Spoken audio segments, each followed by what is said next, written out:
The first thing I noticed was the empty witness line. I was standing at my kitchen counter with my reading glasses halfway down my nose. The envelope from Cascade Mutual Life lay beside the coffee maker. It had arrived that afternoon, mixed in with a hardware store flyer and the electric bill. The notice said they couldn't process a beneficiary change because the form lacked a disinterested witness.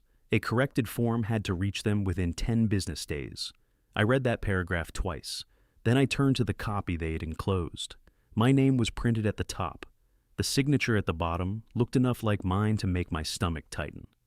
The beneficiary named on the form was Ashley Bell, my son's wife. My name is John Bell, and I'm 68 years old. What city are you listening from? At first, I thought Cascade Mutual had mixed up two files. Insurance companies make mistakes. I'd spent most of my working life repairing heating and cooling systems, and I knew a wrong number could travel through 5 sets of hands before anybody stopped it. Still, there was my address. There was part of my pension account number. And there was that signature. I pressed my thumb against the paper as if the ink might tell me something. The first letter leaned too far forward. I usually close the loop in the last name. This one didn't. I looked at Ashley's name again. That was the moment I stopped thinking it was random. I didn't know who had submitted the form.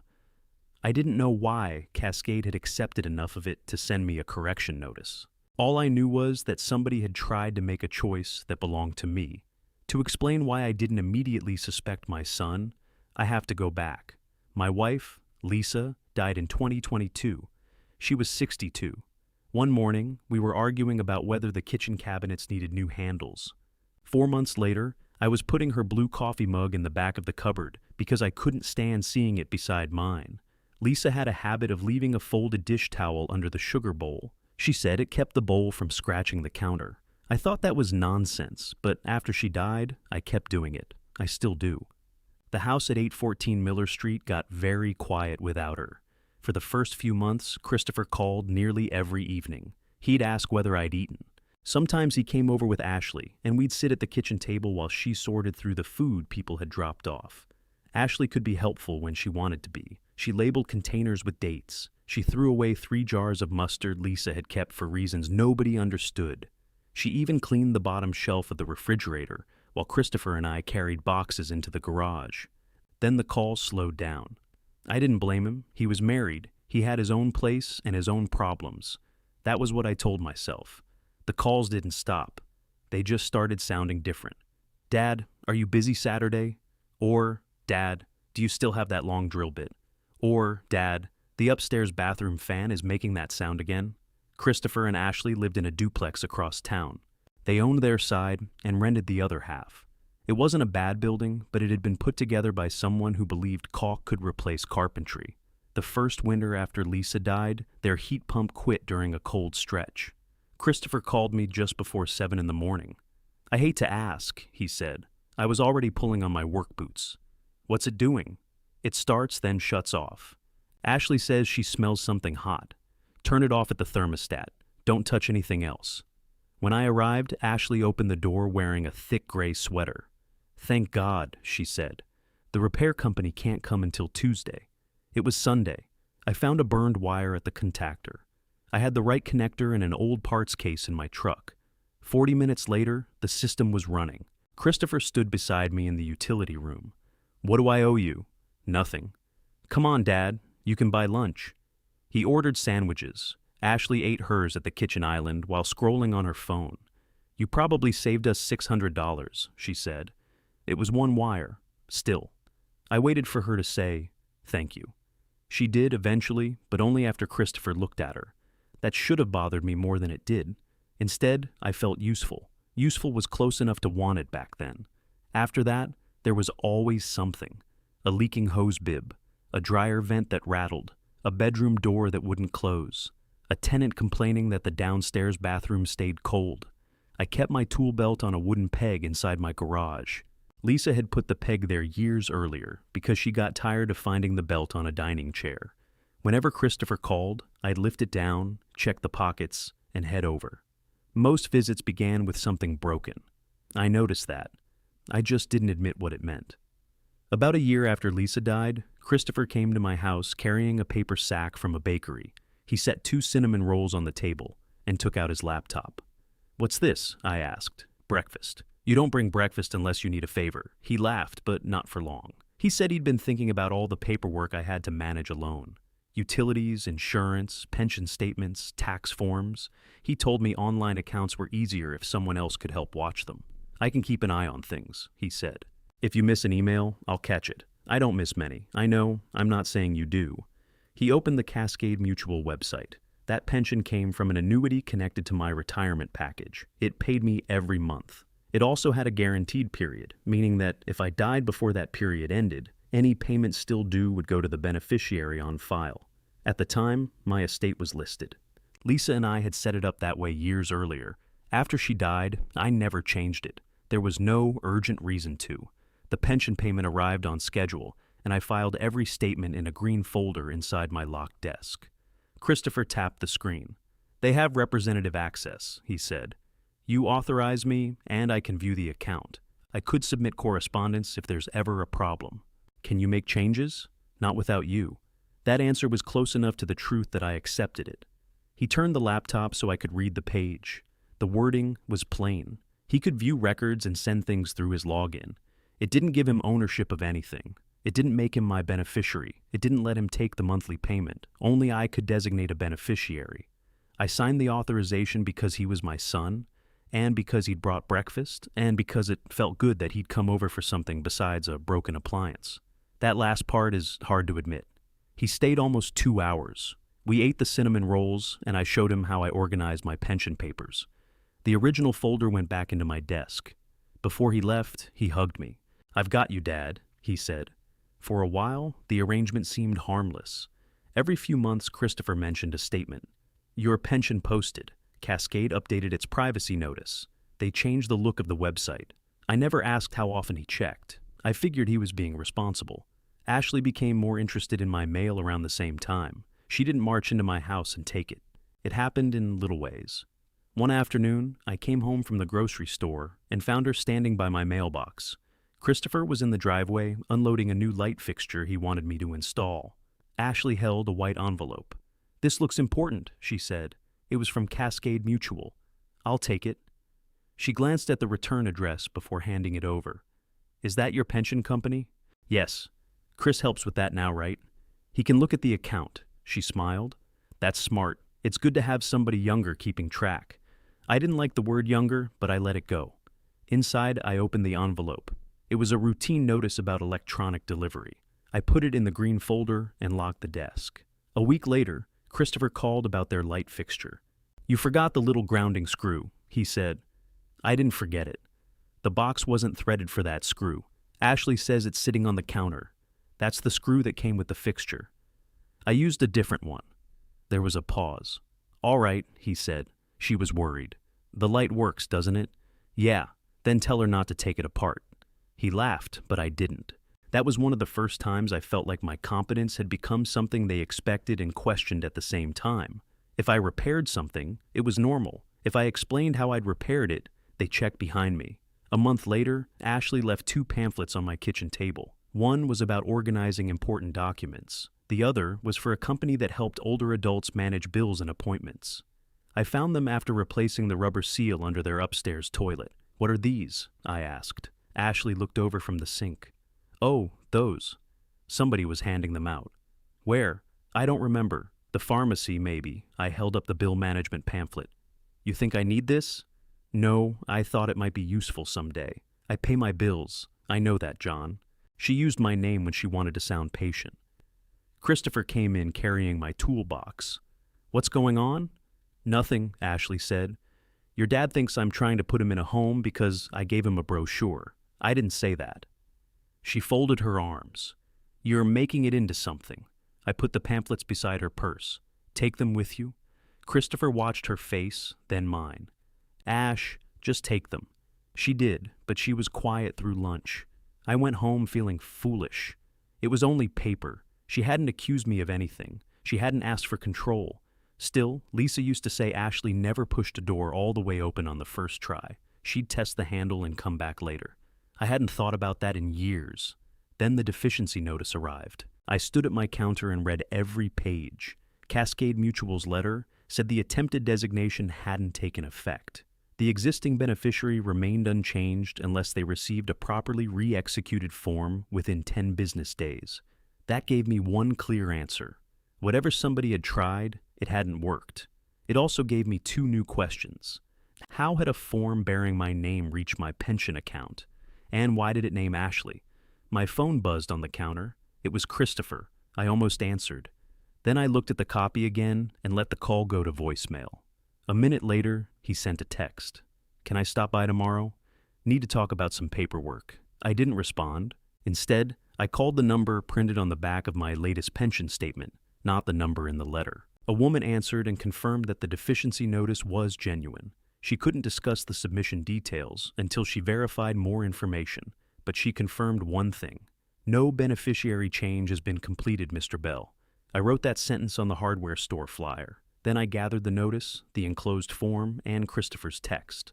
I carried all three to my locked desk, placed them inside the green pension folder, and turned the key. I left the key in the lock for a moment. Christopher's voicemail appeared on my screen. I played it with the phone on speaker. Hey, Dad, it's nothing bad. Just call me when you get this. Ashley and I were looking at some stuff, and we want to make things easier. Call me tonight, okay? He sounded normal. That bothered me more than if he'd sounded nervous. I put the desk key in my pocket and went to make dinner. I heated chicken soup, cut 2 slices of bread, and sat down at the kitchen table. Lisa's chair was across from me.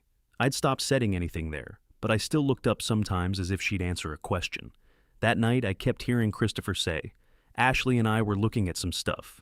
What stuff? My pension wasn't their household project. It wasn't a loose drain or a bad thermostat. I finished half the soup and poured the rest into a container. Christopher called again at 8:30. I watched the phone ring until it stopped. A few seconds later, Ashley sent me a message. We're just trying to help.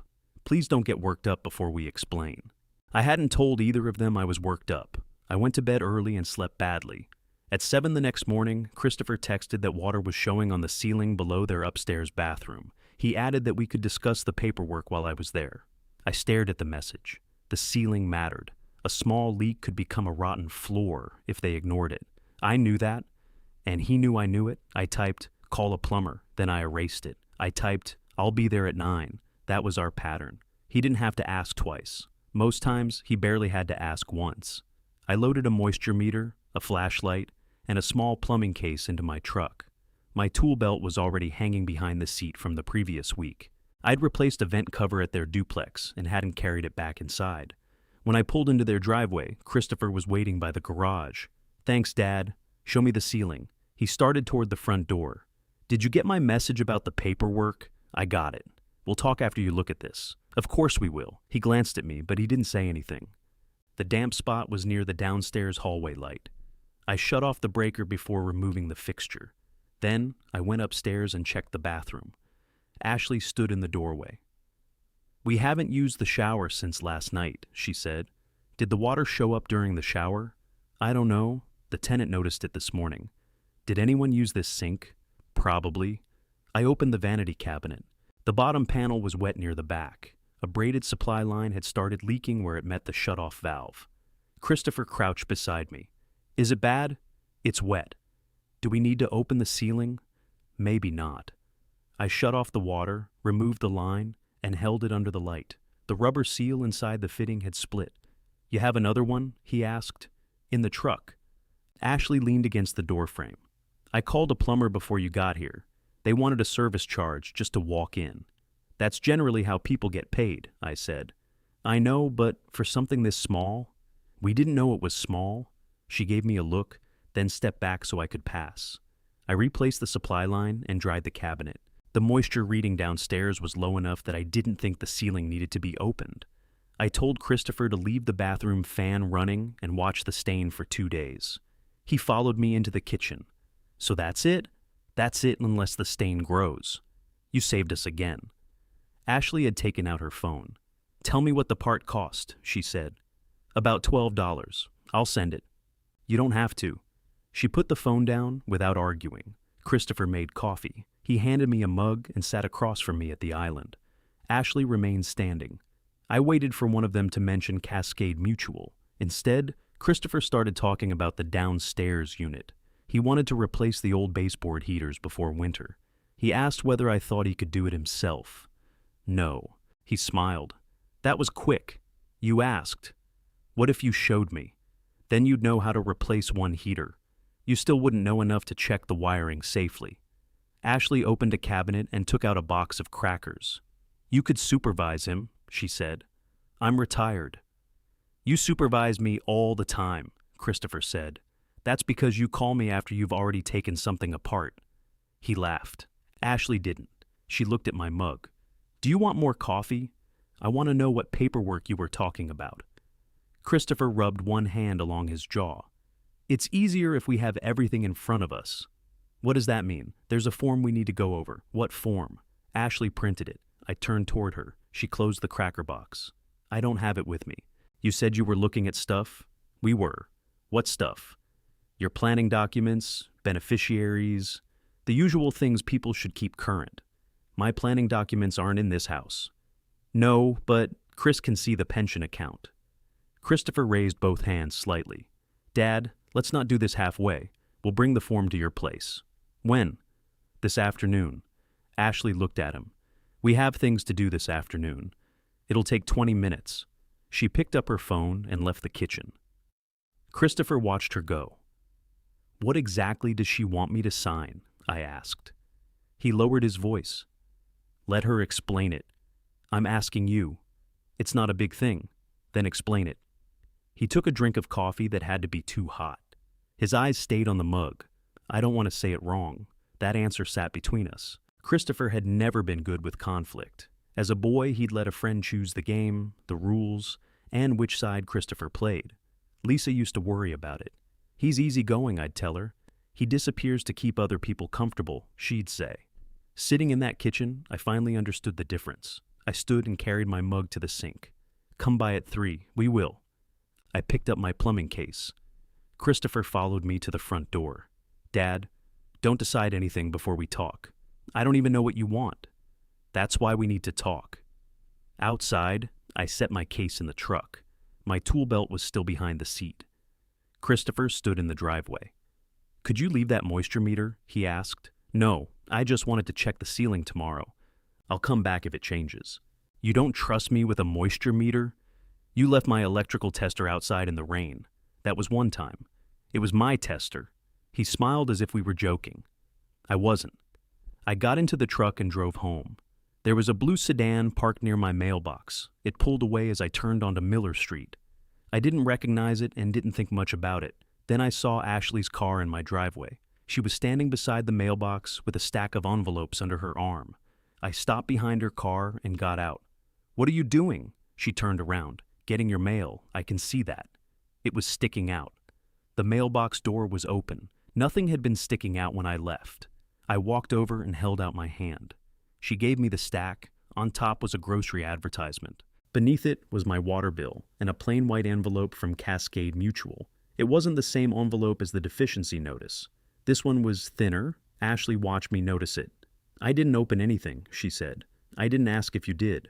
Well, you're looking at me like I did. I checked the flap. It was sealed.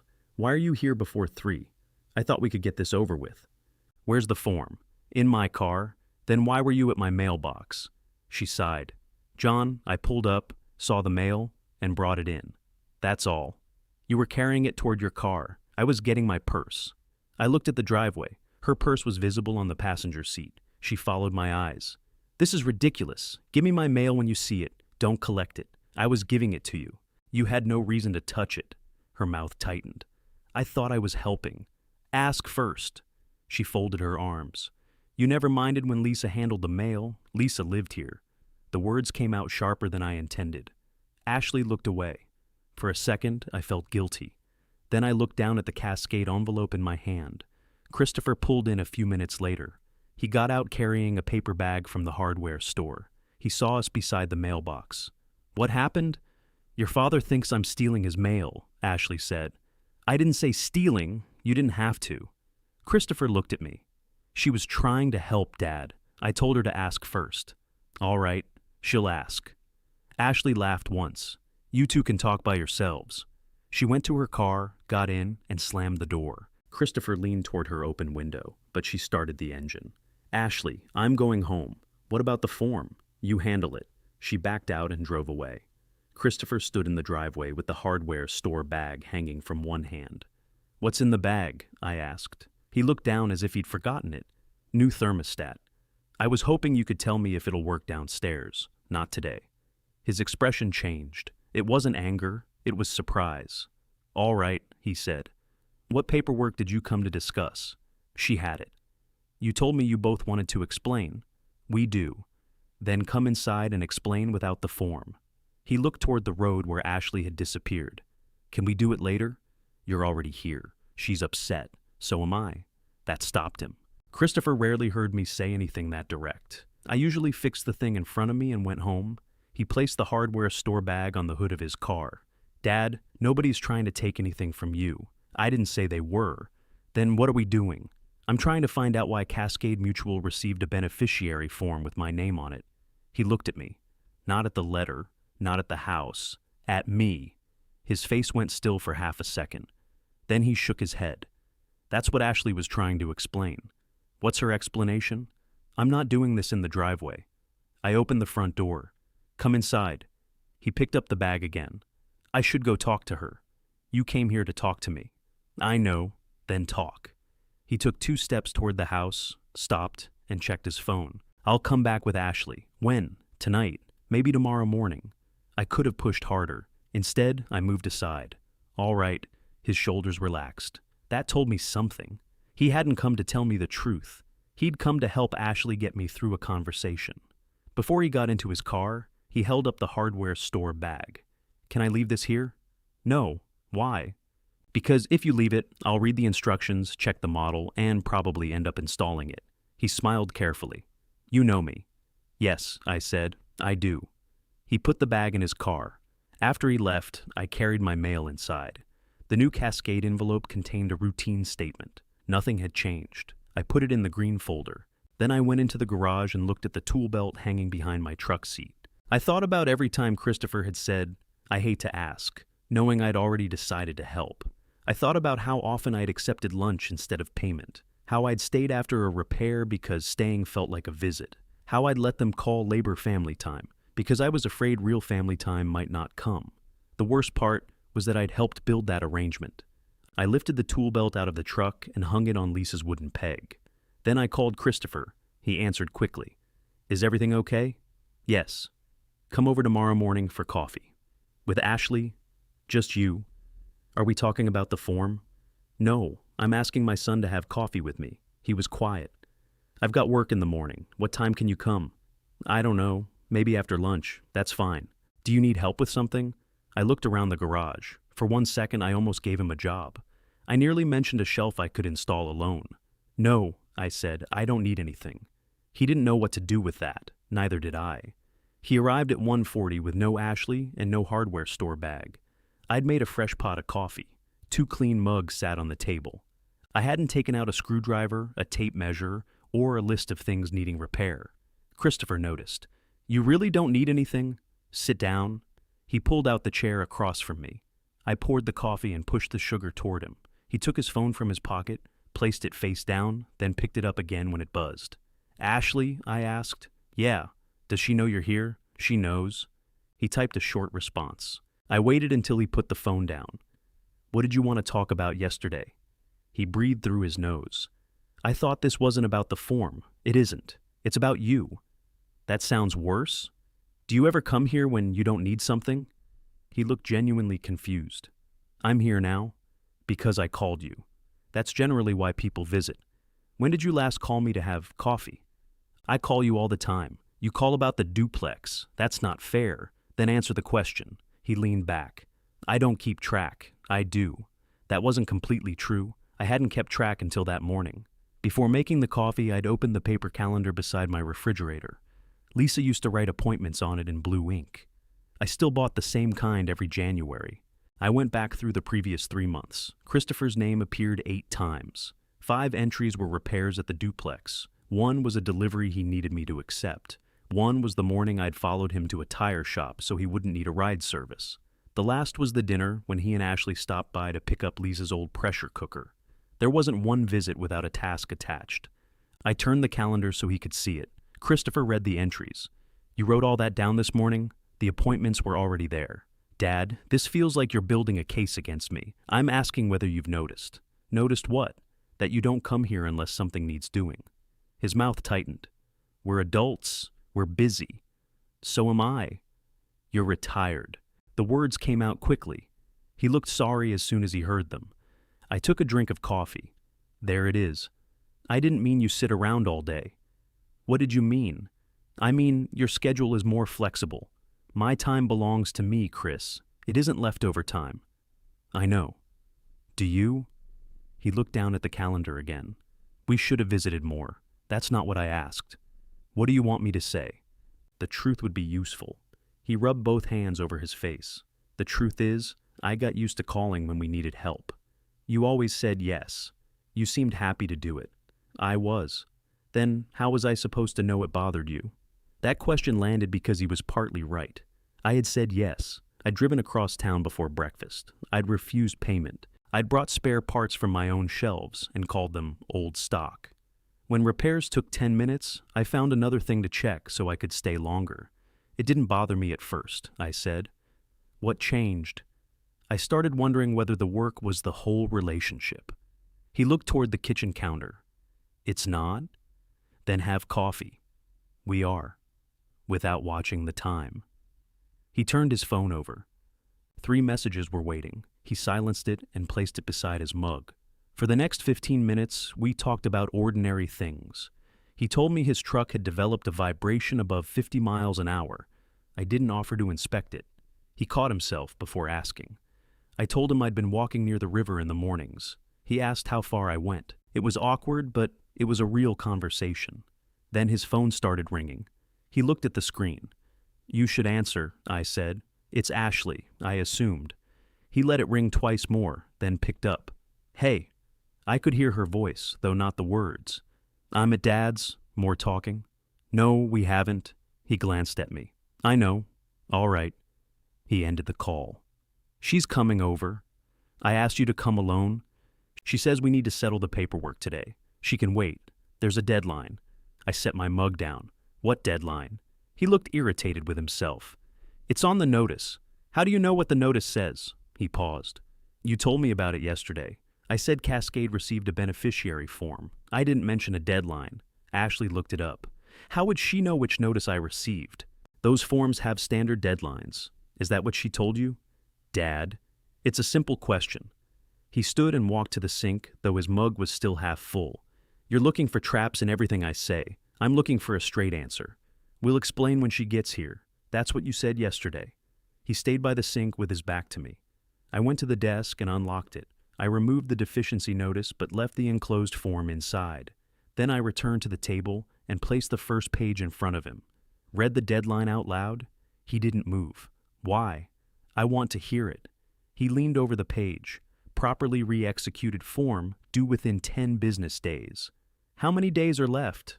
I don't know. The notice is dated Monday. He counted silently. 8 if they received it today. You knew that before coming here. I knew there wasn't much time. For what? To straighten it out. Nothing changed. Cascade confirmed that. I know. How? He reached for his mug. Because that's what a deficiency means. I took the letter back. He hadn't answered one question directly since the phone rang. I need you to show me my account, I said. What? Open the Cascade website. Show me what you can see. I don't have my laptop. Use my computer. I don't know the password. Your representative password? Not from memory. You check the account often enough to tell me about privacy notices. My laptop saves it. Call Ashley, have her bring it. She's already on the way. Good. His face changed again. What are you trying to find?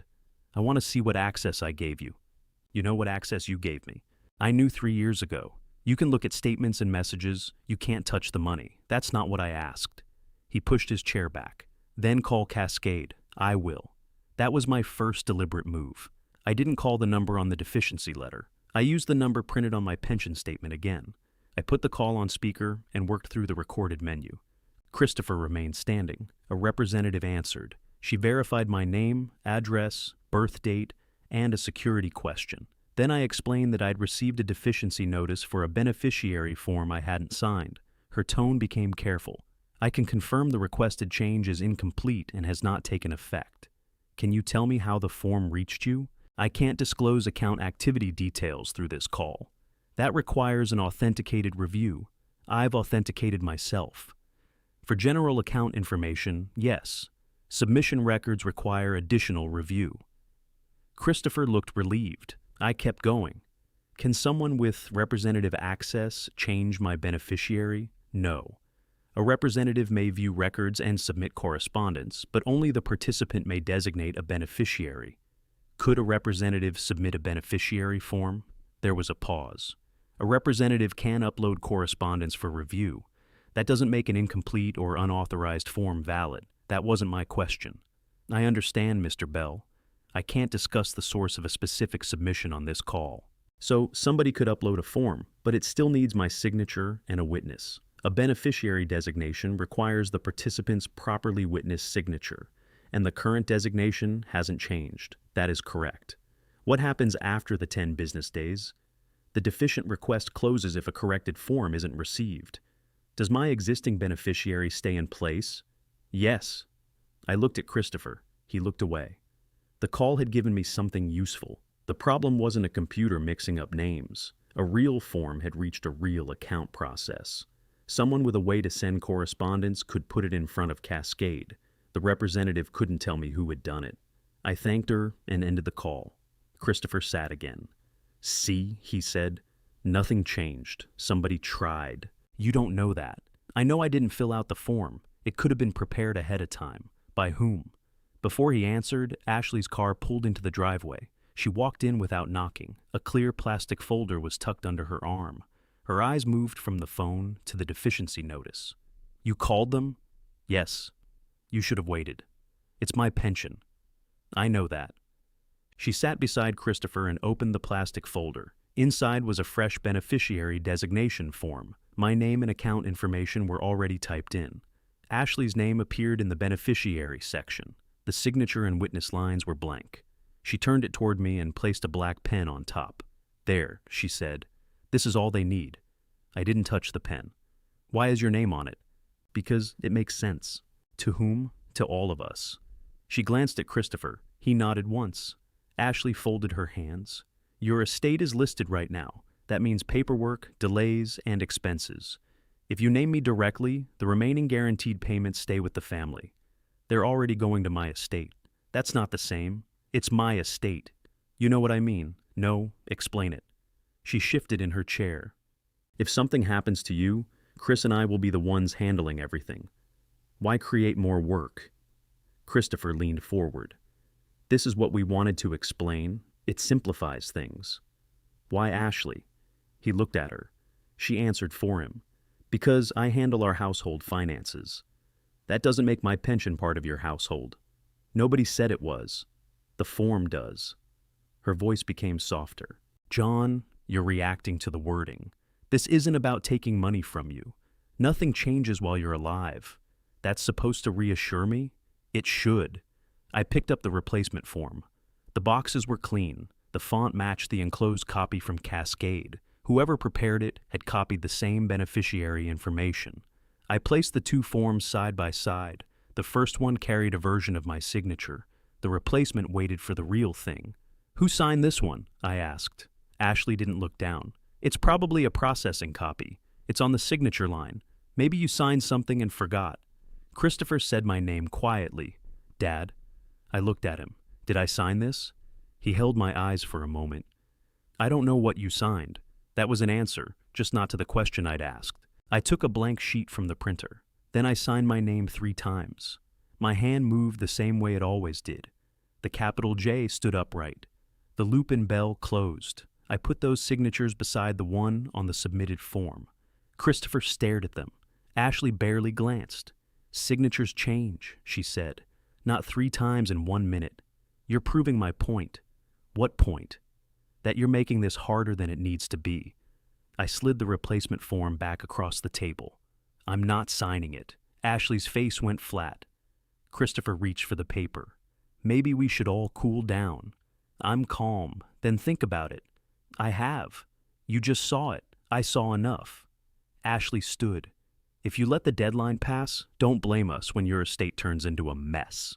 My estate was good enough until you noticed the pension. She picked up the plastic folder. Christopher remained seated for a few seconds. Then he stood too. Keep the form, he said. Read it tonight. I said no, just keep it. Ashley pulled the form from the folder and left it on the table. They walked out together. I waited until both cars were gone. Then I locked the front door, returned to my desk, and removed the green pension folder. The original representative authorization was near the back. It was several pages long.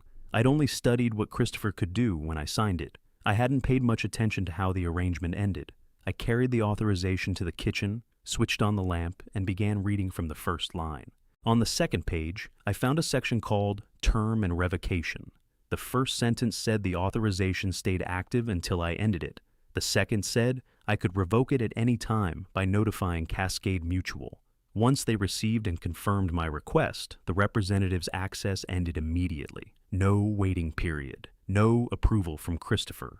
No reason required. I read the section again, slower. When I signed the authorization, I'd been focused on what it allowed.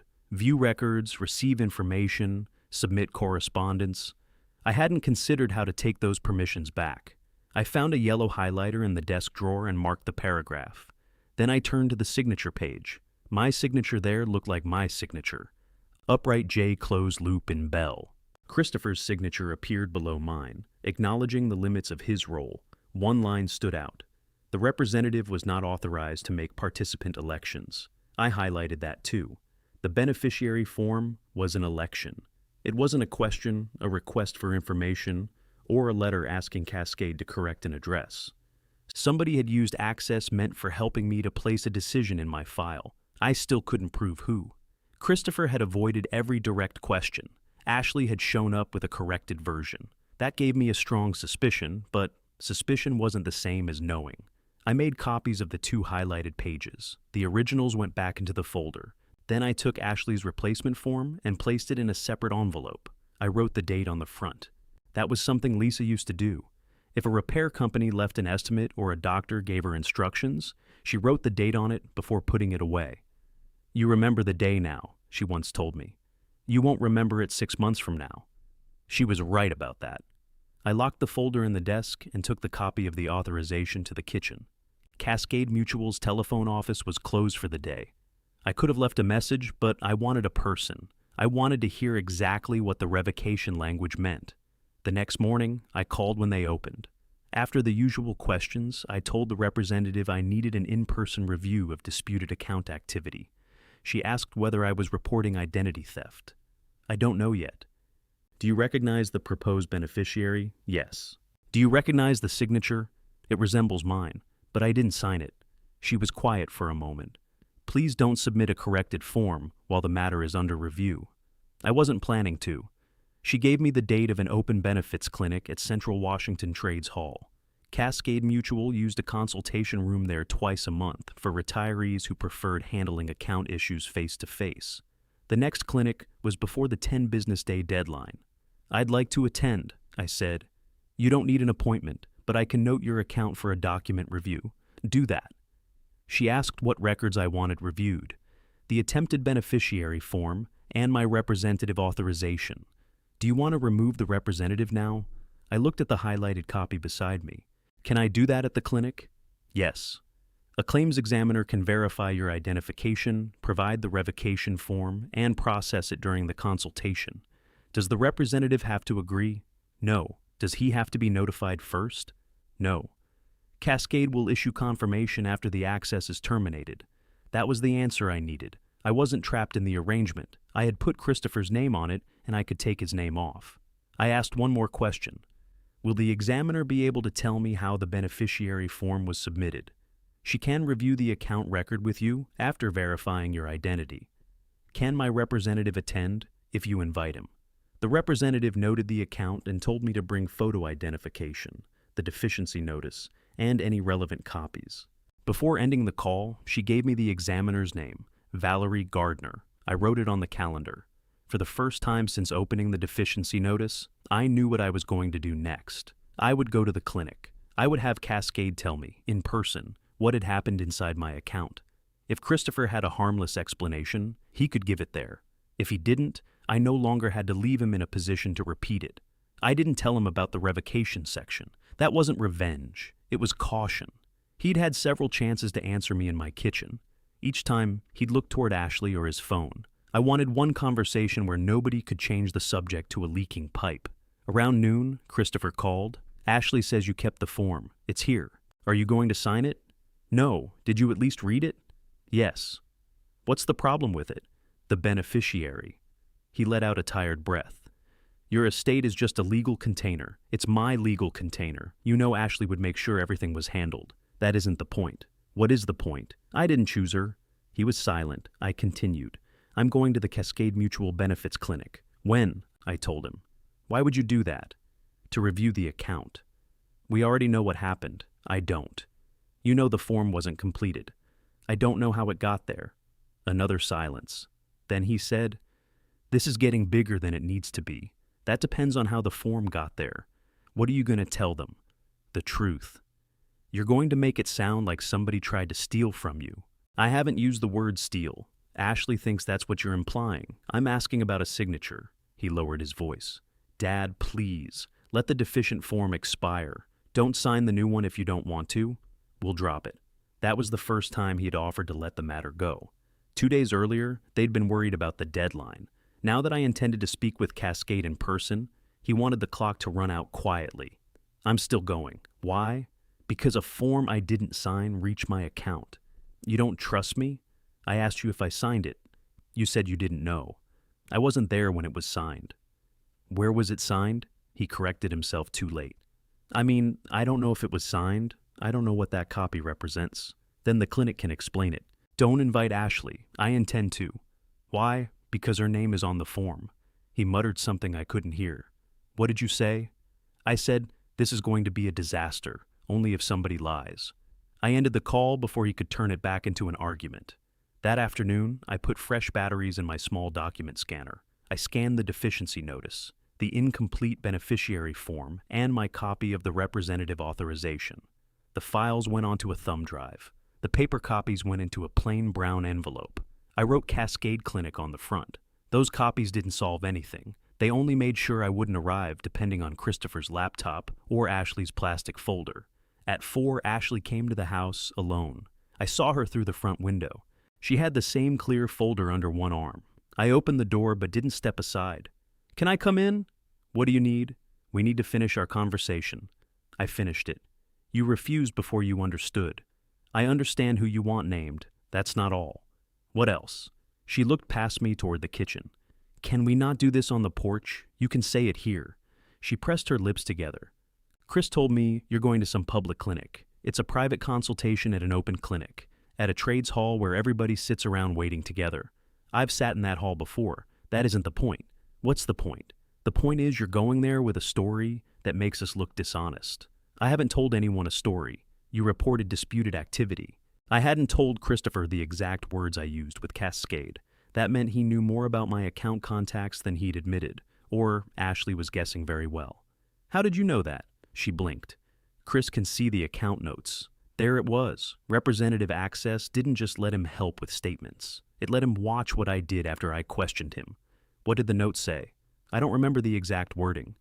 You remembered enough to come here. Because this affects us. No, it affects me. She lowered her voice. John, we are your family. Then act like family. Stop treating my pension like a household bill. She shifted the folder against her side. You're making a decision based on hurt feelings. I'm making a decision because I didn't sign that form. You keep saying that. I'll keep saying it. She looked at me for several seconds. If you go to that clinic and accuse Chris of something, don't expect everything to stay normal. Normal for whom? We include you in our lives when you need something fixed. That's cruel. It's accurate. No, it isn't. We invite you to dinner. We include you on holidays. I waited. She knew those invitations had become less frequent. She also knew how much they mattered to me. If you embarrass us, she said, I'm not going to sit across from you at family gatherings and pretend nothing happened. Are you telling me not to attend the clinic? I'm telling you actions have consequences. So does using my name. Her eyes hardened. You don't know what happened. That's why I'm going. She left without another word. I watched her car turn off Miller Street. For a few minutes, I stood in the doorway with my hand on the frame. I thought about Thanksgiving at their duplex, the folding table Christopher had brought up from the basement, Ashley putting Lisa's serving bowl in the center because she knew I liked seeing it used. I wanted those evenings. That was the part Ashley understood. She didn't have to threaten money or shout. She only had to suggest there might no longer be a chair for me. I closed the door and returned to the kitchen. The clinic date remained on the calendar. I drew a box around it. The next morning, my doorbell rang just after 10. A woman stood on the porch holding a clipboard and a canvas bag. She wore a badge from a senior document assistance service. "Good morning," she said. "I'm here for your home organization visit. I didn't schedule one." She checked her page. Ashley Bell arranged it. She said you've recently had some confusion involving insurance forms and mail. I kept one hand on the door. I'm not confused. She thought a neutral review might help. You can tell her I declined. The woman looked uncomfortable. This is a free consultation. I understand. I still decline. She wrote something on her clipboard, apologized, and walked back to her car. I shut the door and locked it. Ashley had taken a disagreement over my signature and described it to a stranger as confusion. Now there was a written page on somebody's clipboard saying she'd asked for help on my behalf. I went to the calendar and looked at the box around the clinic date. Then I added the woman's visit beneath it. I called the number on the badge the woman had worn. The same woman answered. I reminded her that she'd just left my house. I want to know what Ashley told your service. I can't discuss another caller's private information. She scheduled a visit concerning me at my address. That's true. Did she tell you she had my permission? The woman paused. She identified herself as your daughter-in-law and said the family was concerned. Concerned about what? She said you'd become confused about some financial documents. What else? I really can't go through the full intake. Did she say I'd missed any bills? Another pause. She mentioned mail being left unattended. My mail wasn't left unattended. She took it from my mailbox. The woman didn't respond. I kept my voice even. What exactly does your service do? We help clients organize bills, insurance notices, appointments, and household records. Do you assess mental competency? No. Do you file reports with courts or insurance companies? No. Did you create a report about me today? I noted that you declined the consultation. Add that I never authorized it. I can do that. Add that I answered the door, understood why you were there, and told you clearly to leave. She took a breath. I can note that you denied requesting the visit. That's fine. I asked whether the intake remained open. No, I'm closing it. That gave me one useful result. Ashley hadn't arranged an official evaluation. She'd hired an organizer and described it as something more important than it was. Still, she had told a stranger I was confused. She had used the mail she'd taken as evidence that I couldn't manage it. Yet before ending the call, I asked one last question. Will you notify Ashley that I declined? She was listed as the scheduling contact, so she'll receive an automated message. Send it. I hung up. 5 minutes later, Christopher called. What did you say to that woman? The truth. Ashley was trying to find someone neutral. She told them I was confused. She said you were having trouble with insurance paperwork. I'm not having trouble with it. I'm questioning a signature. You've spent 3 days going in circles. I've asked one question. Neither of you has answered it. He went quiet. I heard a door close on his end. Dad, if you keep treating every attempt to help like an attack, people are going to think something's wrong. Which people? It's an expression. No. You said people. I mean me. Ashley. Anyone watching this? Who else is watching? Nobody. Then don't arrange any more visits. We won't. You won't touch my mail. Fine. And neither of you will contact a company about me without asking. We were trying to help.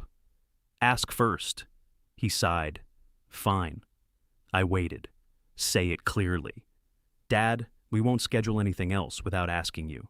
That was the first direct agreement I'd gotten from him. It didn't answer the signature question, but it closed one door Ashley had tried to open. I want both of you at the clinic, I said. Ashley won't go. Then ask her again. Why do you need us there? I don't. I'm inviting you because I don't want either of you claiming later that you weren't allowed to explain. You're treating this like a hearing. It's a consultation, at a public building, in a private room. People will still see us. People see me there every time I attend a retirement meeting. That's different. It's only different if you're ashamed of what we're discussing. He didn't answer. I gave him the time and told him I'd be there whether they came or not. After the call, I signed into my Cascade Mutual account from the computer in my desk. I hadn't used the website in months. Christopher usually told me when a statement posted, and I trusted the paper copies. The first page showed my monthly payment and the next deposit date. Nothing looked unusual. I opened the Beneficiary section, Estate of John Bell. I printed the page. Then I opened the Representative Access section. Christopher Bell was listed as active. The page described his permissions in 3 short lines. View records, receive notices, submit correspondence. There was no history showing what he'd viewed or sent. A message at the bottom said detailed activity required review by Cascade Mutual. I changed my password anyway. The website displayed a warning before I confirmed it. Changing the participant password does not affect separate representative credentials. I read the warning twice. Christopher wasn't using my password. He had his own entrance. Locking my door didn't lock his. I finished changing the password because it still made sense. Then I printed the representative page and logged out. The new printouts went into the brown clinic envelope. That should have been enough work for one morning, but I couldn't sit still. I went into the garage. Several empty spaces showed on the pegboard above my workbench. My long extension cord was at the duplex. So was my small stepladder, a drill case, and a box of electrical fittings.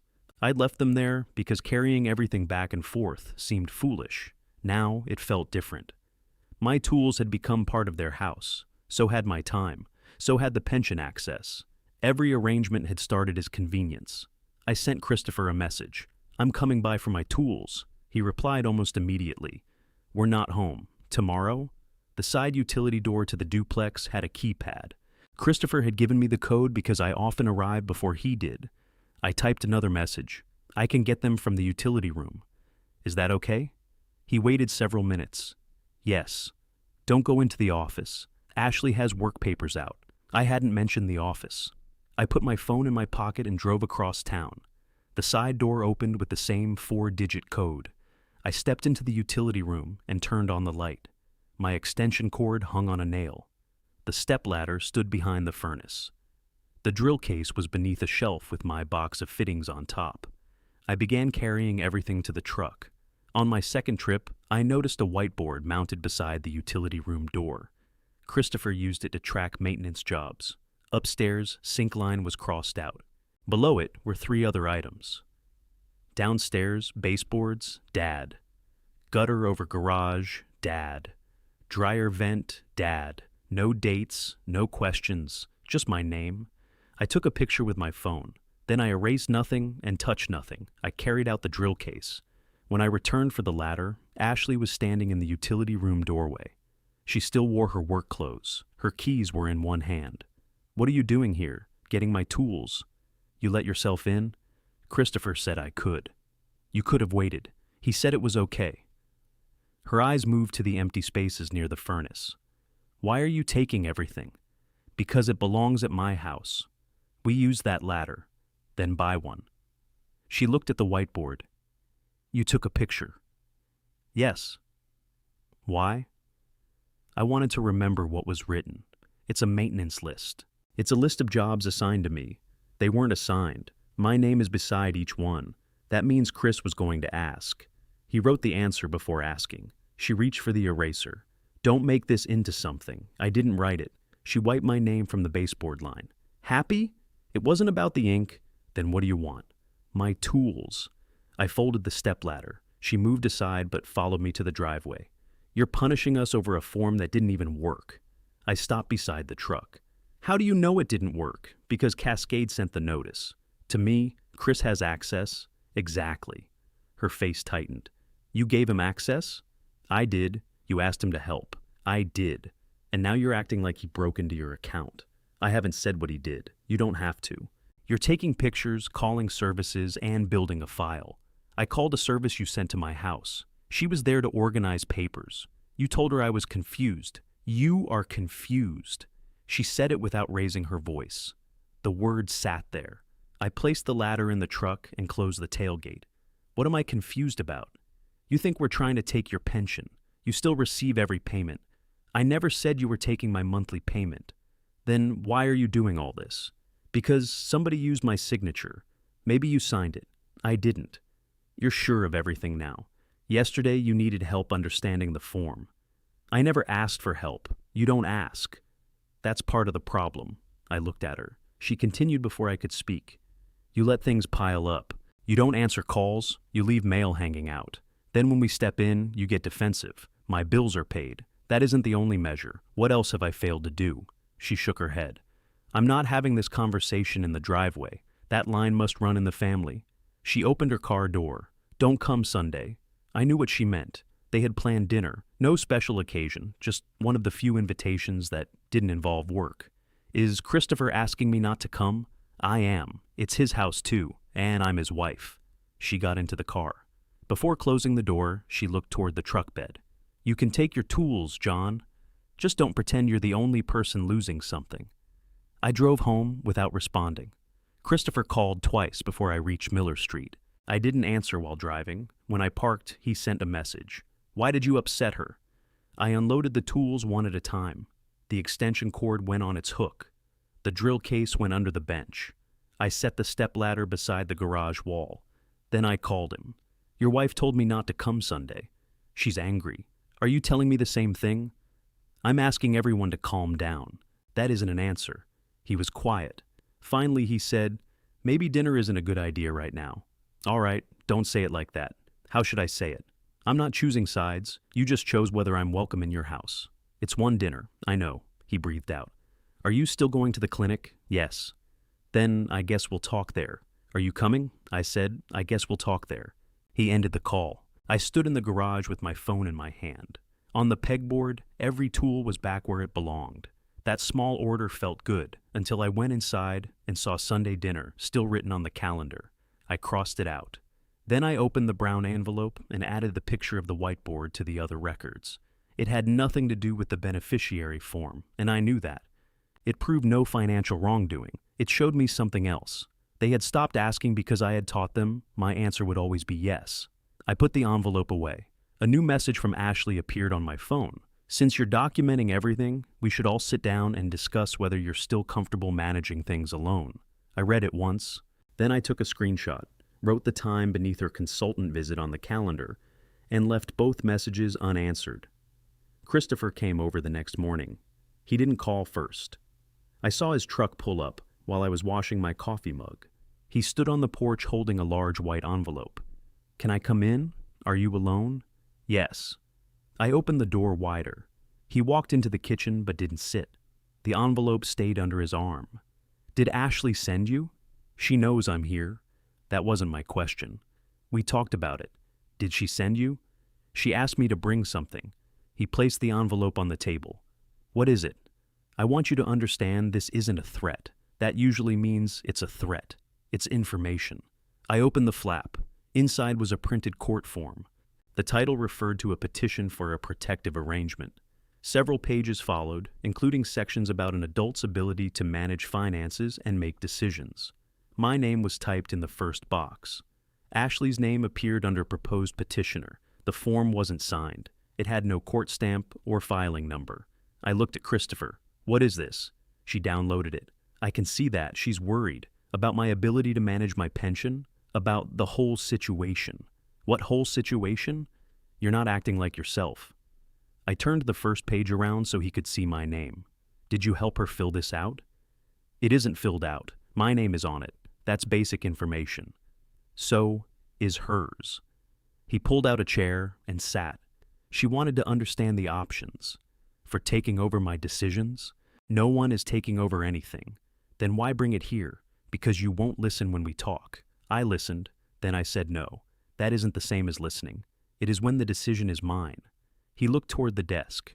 You're keeping files on us. I'm keeping my pension records. You photographed our whiteboard. It had my name beside 3 jobs. You put that picture with the financial papers. How do you know where I put it? Ashley saw the envelope. She saw a brown envelope. She didn't see inside it. You've made it obvious. He tapped the court form. This is what happens when everyone stops trusting everyone. No. This is what happens when your wife decides my refusal proves I'm incompetent. She didn't say incompetent. What does this form say? He looked down. She hasn't filed it. Is she planning to? I don't know. Ask her. She's not here. You talk to her every 5 minutes when you're in my kitchen. Call her. He didn't reach for his phone. I turned through the pages. Someone had checked boxes in a draft section. Difficulty managing financial information. Unusual suspicion toward close family. Refusal of reasonable assistance. Social isolation. There was a handwritten note beside one line. Mail left unsecured. The handwriting wasn't Christopher's. Your wife took mail from my box and used it to support this. She found it hanging out. It wasn't. Dad, I wasn't there. You weren't at my mailbox, but you're sitting here defending what happened. I'm trying to keep this from getting worse. By bringing me a court petition? It's a draft. That doesn't make it friendly. He stood again. I told her this was a bad idea. But you brought it. She said you needed to see where this could lead. There it was. Ashley hadn't sent information. She'd sent a picture of what might happen if I kept saying no. I put the pages back in order. Tell me one bill I've missed. That's not the point. Tell me one. I don't know your bills. My pension arrives every month. My taxes are paid. The house is insured. My lights are on. I know. Tell me one appointment I forgot. He shook his head. One unsafe decision. Dad. One time I got lost. One time I didn't recognize you. One time I couldn't explain my own account. This isn't a test. It should be if you're putting my name on that form. He walked to the window. You stopped answering calls for 2 days. You accused Ashley of taking your mail. She took it. You refused the organizer. I didn't hire her. You took all your tools from our place without waiting for us. You gave me permission. I gave you permission. Ashley didn't. It's your duplex too. That's not the point. I almost laughed. The sentence had traveled back to him. What happened before the beneficiary form? I asked. What do you mean? When did you first think I couldn't manage things? He didn't answer. Was it last month? No. 6 months ago? I don't know. Did you think it when you asked me to follow you to the tire shop? No. Did you think it when I repaired the sink line? No. Did you think it when I found the burned wire in your heat pump? That was years ago. You trusted me with electricity. You trusted me with water above a ceiling light. When did I become confused? He turned from the window. When you got that letter. No. I understood the letter. You immediately thought the worst. I thought the signature wasn't mine. Maybe you forgot signing something. Did you see me sign it? His jaw moved, but he said nothing. Did Ashley? I'm not answering for her. Then answer for yourself. I didn't see you sign it. That was useful. It still didn't tell me who had submitted the form, but it removed the explanation they'd been leaning on. Christopher had no memory of me signing anything. He had no event, no conversation, and no date. Then stopped telling me I forgot. I said, maybe. You brought a petition based on maybe. I brought it because Ashley said she'd file it if you went to the clinic and accused us of fraud. He said the last word quietly. I hadn't used that word either. Are you agreeing with her? No. Will you sign this petition? No. Will you tell her not to file it?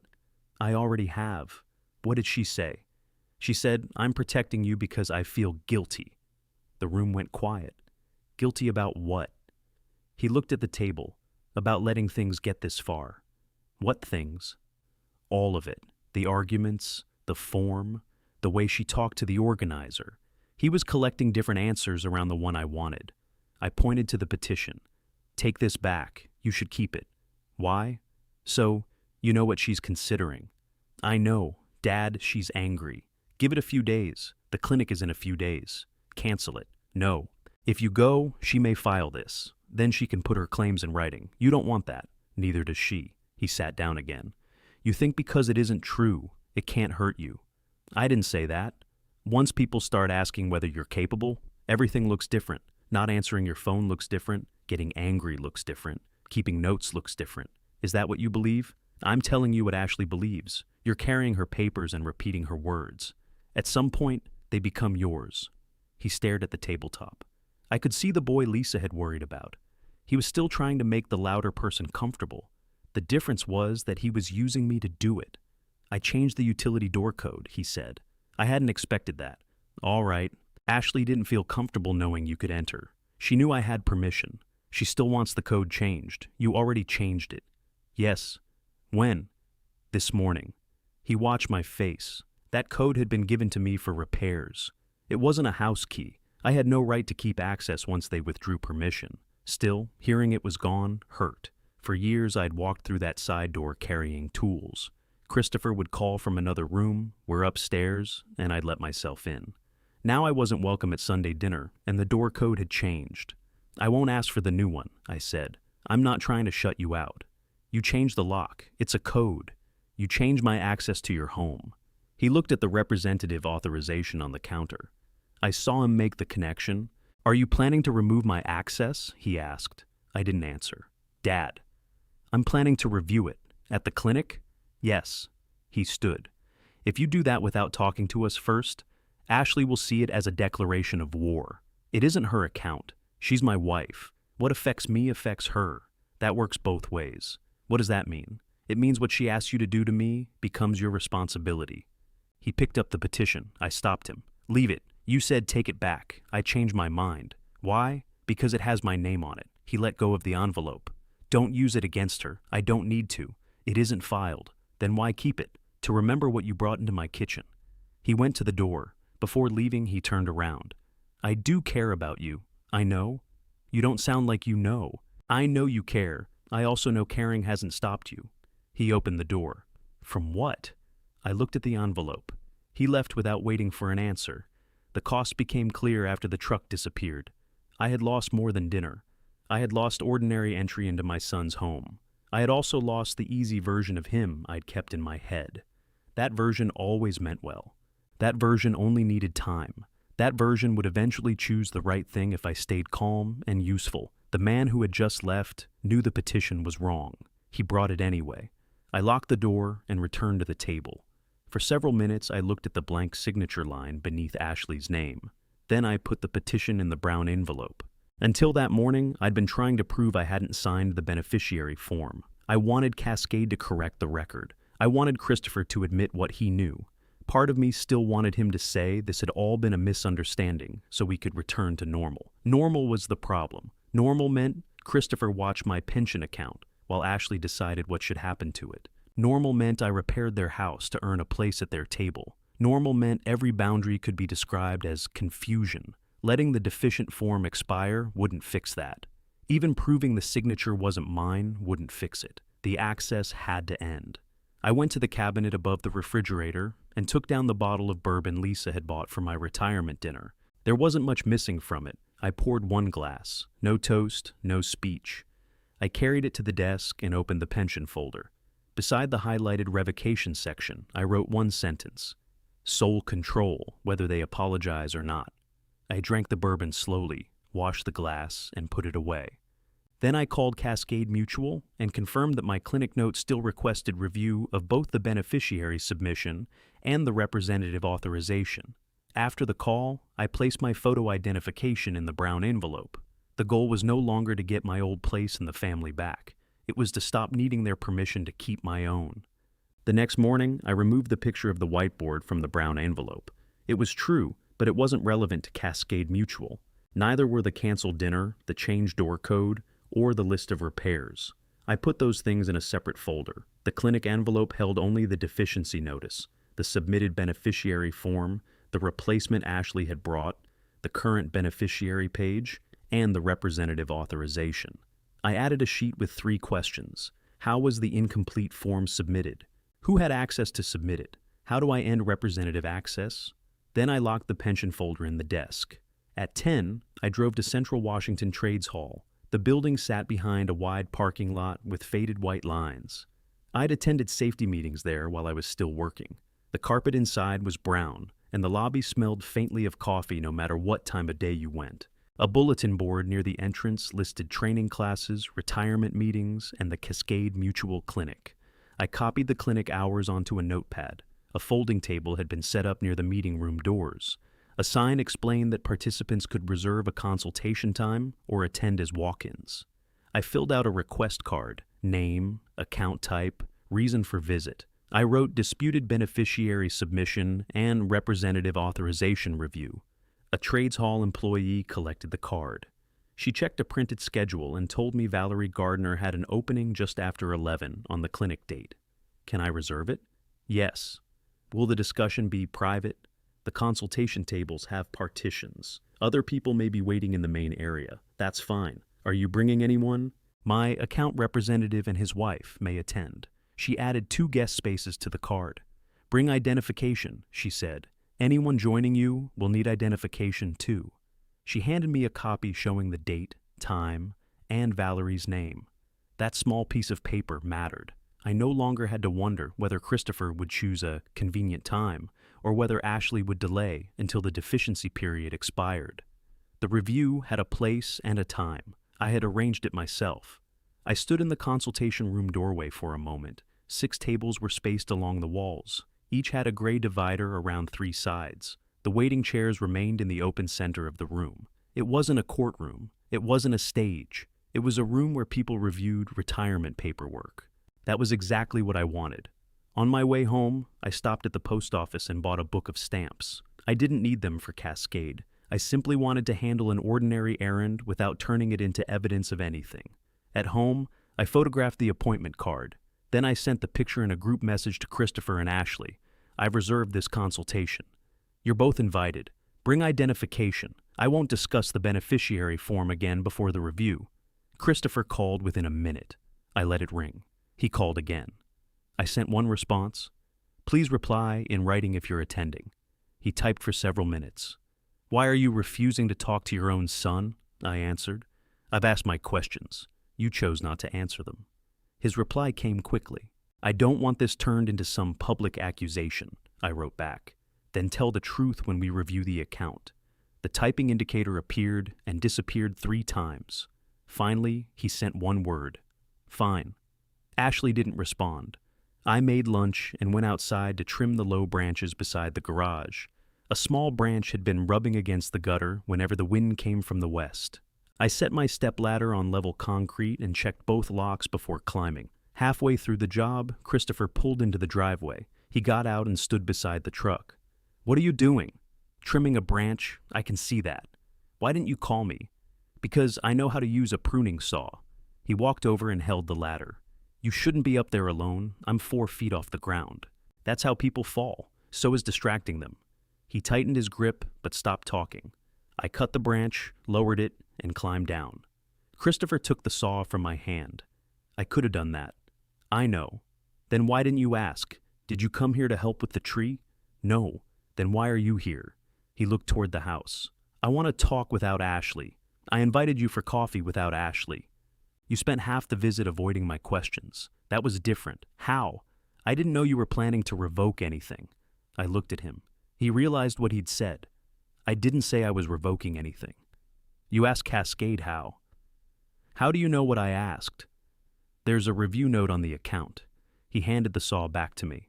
It says the participant disputes a beneficiary submission and requests review of representative authority.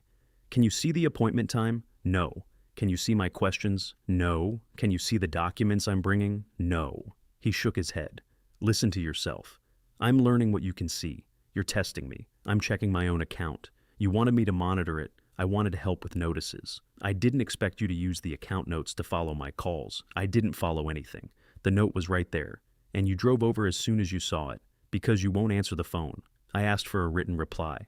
That isn't how families talk. It's how I'm talking about this, until the clinic. He kicked one of the cut branches away from his shoe. Are you removing me? I'll decide what I'm doing at the review. You've already decided. Then why are you asking? Because I want to hear you say it. I folded the ladder and carried it toward the garage. He followed. Dad, I've helped you for 3 years. You've had access for 3 years. That's what I mean. No, it isn't. I watched the statements. I made sure the payment posted. I told you when notices came in. I appreciate that. Then why throw it away because one form got messed up? I set the ladder against the wall. Who messed it up? I don't know. That answer is why we're going to the clinic. He sat on the edge of my workbench. Ashley thinks you're trying to humiliate her. The examiner doesn't know her. Other people will be sitting there. They won't hear the consultation. They'll see us. Doing paperwork. You know that isn't what this is? What is it? He rubbed his palms together. You're forcing us to sit there while some stranger decides whether we did something wrong. No. Cascade will tell me what happened in my account. What you do with that information is your choice. He looked at the tools arranged on the pegboard. You took everything. I took what belonged to me. We still need to replace the downstairs heaters, hire someone qualified. That'll cost thousands. Then get more than one estimate. You could at least look at the wiring. I already told you not to do that job yourself. I'm asking you. No. He stared at me. It was the first time I'd refused a repair while standing beside the tools needed to inspect it. His voice changed. So that's it? Until I tell you what you want, you won't help with anything? This isn't a trade. It feels like one. Then we both learned something. He stood. You said you didn't want our relationship to be about repairs. I don't. But the first thing you do is stop helping. I invited you for coffee. You turned it into pension paperwork. You came today because you saw an account note. That doesn't mean I don't care. I didn't say it did. Then what do you want from me? I want you to make one decision without checking what keeps Ashley calm. His face tightened. You always make it about her. I asked you about your own choice. What choice? Attend the clinic or don't. Tell the truth or don't. Stop asking me to make it comfortable for you. He moved toward the garage door. I called after him. Christopher? He turned around. Are you coming? He looked down the driveway. Yes. Because Ashley agreed? No. Then say it. I'm coming because I need to deal with what I did. The words were close to an admission, but not close enough. I didn't ask him to explain. All right.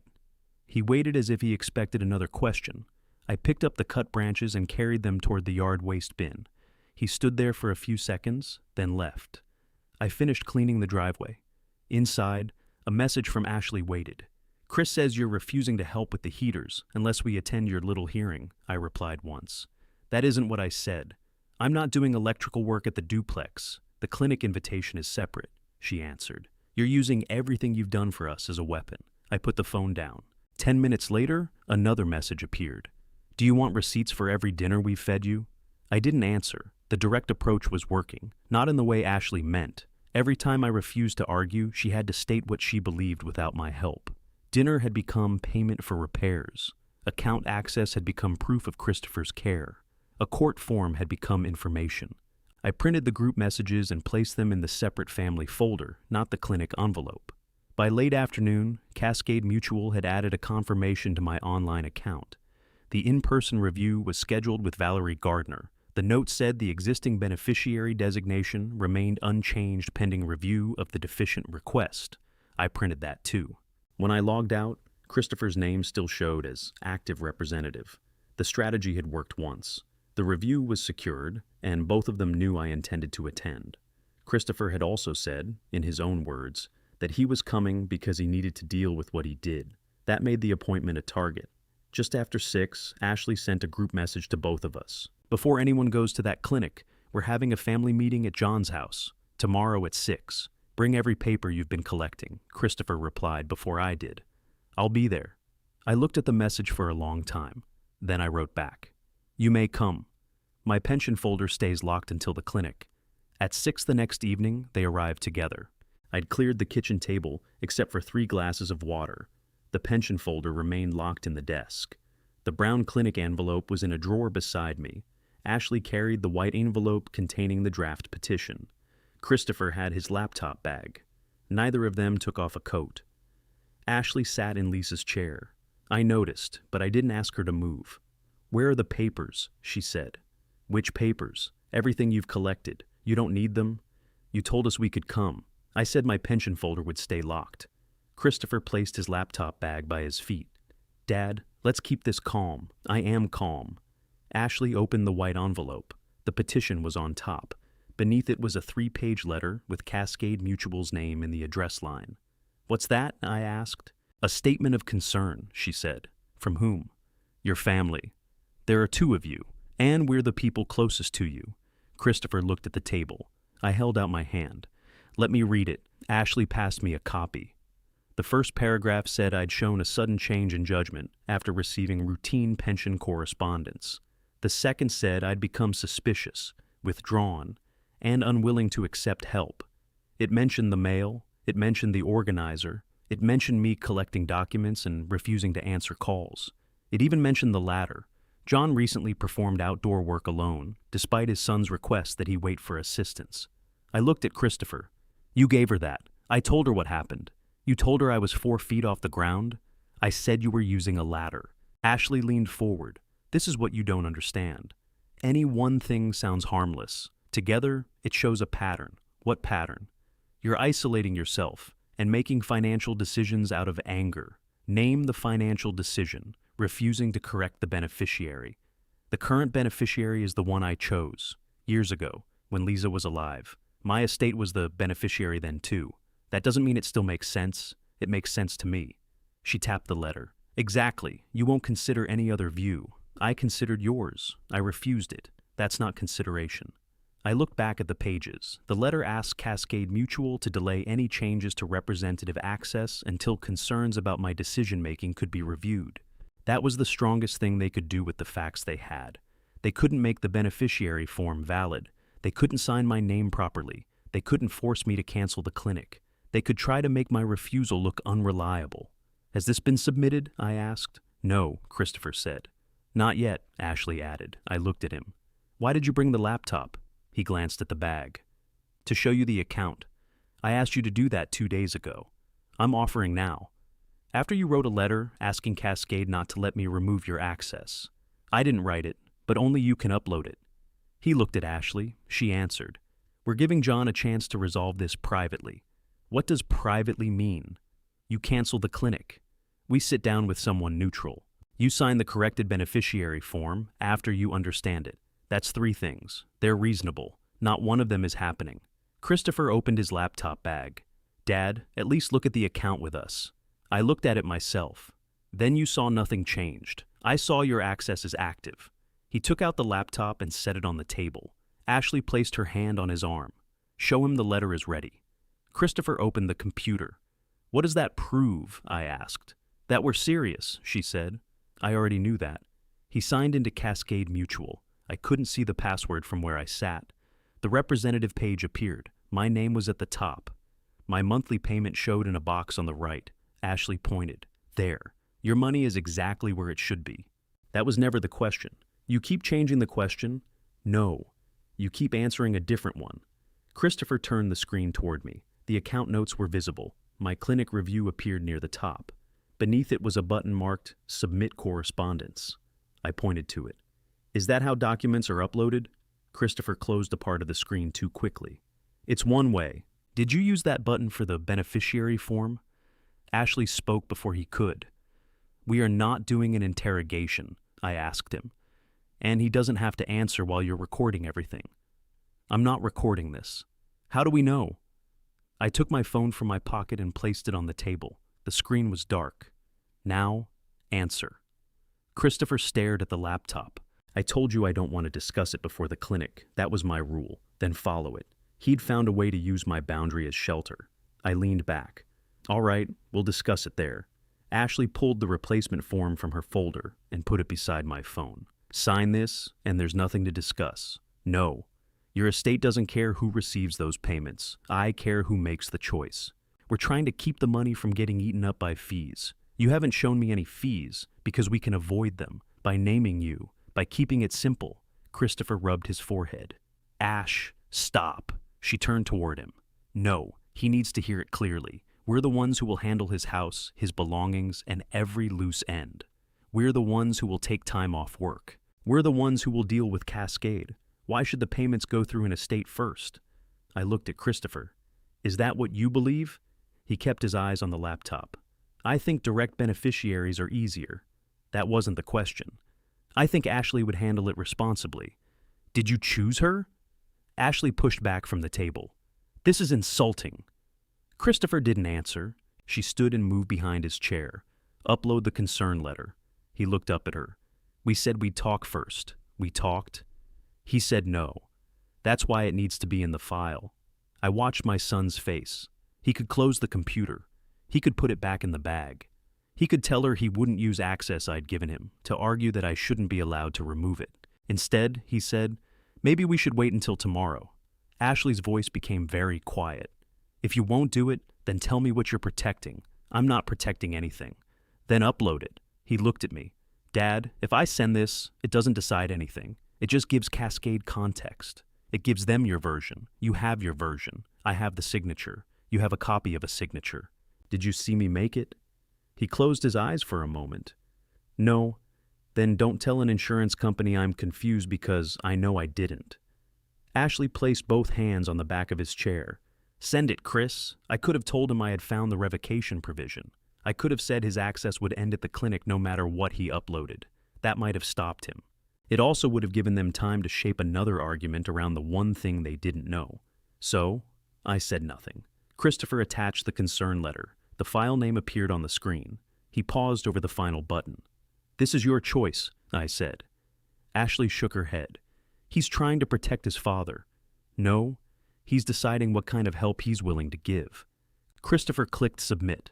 A confirmation number appeared. He shut the laptop. Nobody spoke for several seconds. The letter was now part of my account record. A claims examiner would open my file and see a family concern before hearing me speak. That was a real loss. Until then, the account showed a deficient form and my request for review. Now, it also showed my son claiming I'd become suspicious and unable to accept reasonable help. Ashley gathered the papers. Cascade can sort it out, she said. That's what I've been asking them to do. They may not see it your way. They don't need to see it my way. They need to tell me what happened. She slid the court petition into the envelope. If you continue after they hear our concerns, I'll file this. On what basis? The pattern in the letter. No missed bills, not yet. No unsafe choices. You were on a ladder alone. I've used ladders for 50 years. And you think experience means nothing can happen. No confusion. You forgot whether you signed a form. I never said I forgot. You say you didn't sign it. We say you may have. I turned to Christopher. Do you say I may have signed it? He looked exhausted. I don't know. That answer keeps doing a lot of work for you. Ashley picked up the replacement form. If you attend the clinic, don't contact me afterward. Christopher looked at her. Ash, I mean it. She faced me. No calls about dinner. No stopping by. No asking Chris to come over because you're lonely. If you choose to make this public, you can live with the distance you created. I felt the words in my hands. They tightened around the edge of the table. I didn't want to admit I was lonely. I especially didn't want her saying it as if loneliness canceled consent. Christopher stood. Dad, you can still cancel. Are you asking me to? Yes. Because you think I'm confused? No. Because you think I signed the form? He looked at Ashley, then back at me. Because I don't want to lose my family over this. I'm your family. You know what I mean? I did know. He wanted me to absorb the damage because Ashley made him feel the cost more directly. I picked up my phone. You should both leave. Christopher didn't move. Think overnight? I have. Then think again. Ashley was already walking toward the front door. Christopher packed the laptop slowly. Before following her, he said, If you go through with removing me, don't expect me to keep helping with everything. What have you helped with lately? Your pension. That's the issue. He flinched, then he left. I locked the door after them. At 8, I signed into Cascade Mutual. The new correspondence appeared under Account Activity. It was labeled Family Concern regarding participant decisions. Christopher's representative identification appeared beside the upload. I opened the letter and read it once more. At the bottom, his type name identified him as my authorized representative and son. The letter did not stop my monthly payment. It did not change my beneficiary. It did not cancel the clinic. It changed how I would enter the room. I would arrive as a man whose own son had questioned his judgment in writing. There was a button beside the appointment note marked Cancel Review. I placed the cursor over it. If I canceled, Ashley might not file the petition. Christopher might still call. Sunday dinners might return after everyone cooled down. The representative access would also remain active. I moved the cursor away. Then I sent one group message. I will attend the clinic. Your letter will be reviewed with everything else. Ashley didn't reply. Christopher sent 3 words. Then we're done. I printed the concern letter, added it to the clinic envelope, and accepted that ending his access might also end his visits. The next morning, Cascade Mutual called me. I almost let it go to voicemail because the number wasn't familiar. Then I saw the Washington area code and answered. May I speak with John Bell?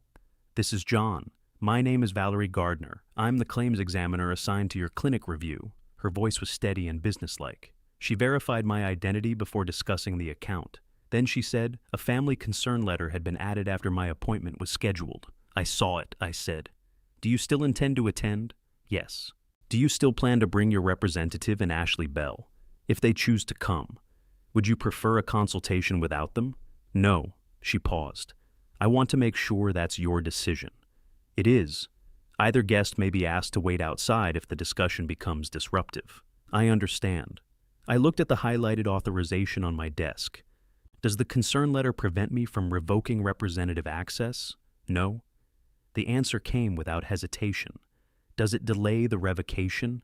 Not by itself. What would delay it? A valid court order or an inability to verify your identity and instructions. Neither condition currently appears in your account. So, if I identify myself, state what I want, and sign the form, the access ends. Once I process it, yes. While I'm sitting there, yes. That removed the last uncertainty. Ashley's letter could affect the questions Valerie asked. It could make the meeting uncomfortable. It couldn't turn Christopher's permission into something I needed to keep. Valerie continued. I also need you to understand my role. I can explain the account record and administer the plan rules. I can't decide whether your family acted appropriately. I'm not asking you to. If you allege that the signature was forged, Cascade may offer a separate review process. I want to know how the form was submitted. We can go through the activity record at the clinic. I don't want a separate case unless it's necessary to protect the account. That decision can wait until after you see the record. Good. I asked whether she already had the revocation form. Yes. I'll have a blank copy at the consultation. Can Christopher object? He may speak. He cannot prevent you from revoking his authority. Can Ashley object? She isn't the authorized representative. That distinction sounded almost strange after a week of Ashley directing every conversation. To Cascade, she was the proposed beneficiary on a failed form. Nothing more. Valerie asked me to bring the original deficiency notice and photo identification. I told her I had both. Anything else? She asked. One question. If I revoke access, does that change my current beneficiary? No. They are separate instructions. So I don't have to name anyone else. No, I don't have to submit a new beneficiary form at all. That's correct. I thanked her. Before ending the call, she said, Mr. Bell, if anyone pressures you at the clinic, tell me directly. I can speak for myself. I understand. I'm telling you the procedure. That was fair. After the call, I wrote one line beneath my 3 questions. Revocation stands alone. The simpler path would have been to ask Valerie to meet with me privately before Christopher and Ashley arrived. I could have signed the revocation form, ended the access, and let them discover it afterward. I considered it. They had watched my account notes. They had uploaded a concern letter. Ashley had threatened a petition and family exclusion. A quiet termination before the scheduled meeting would have been lawful.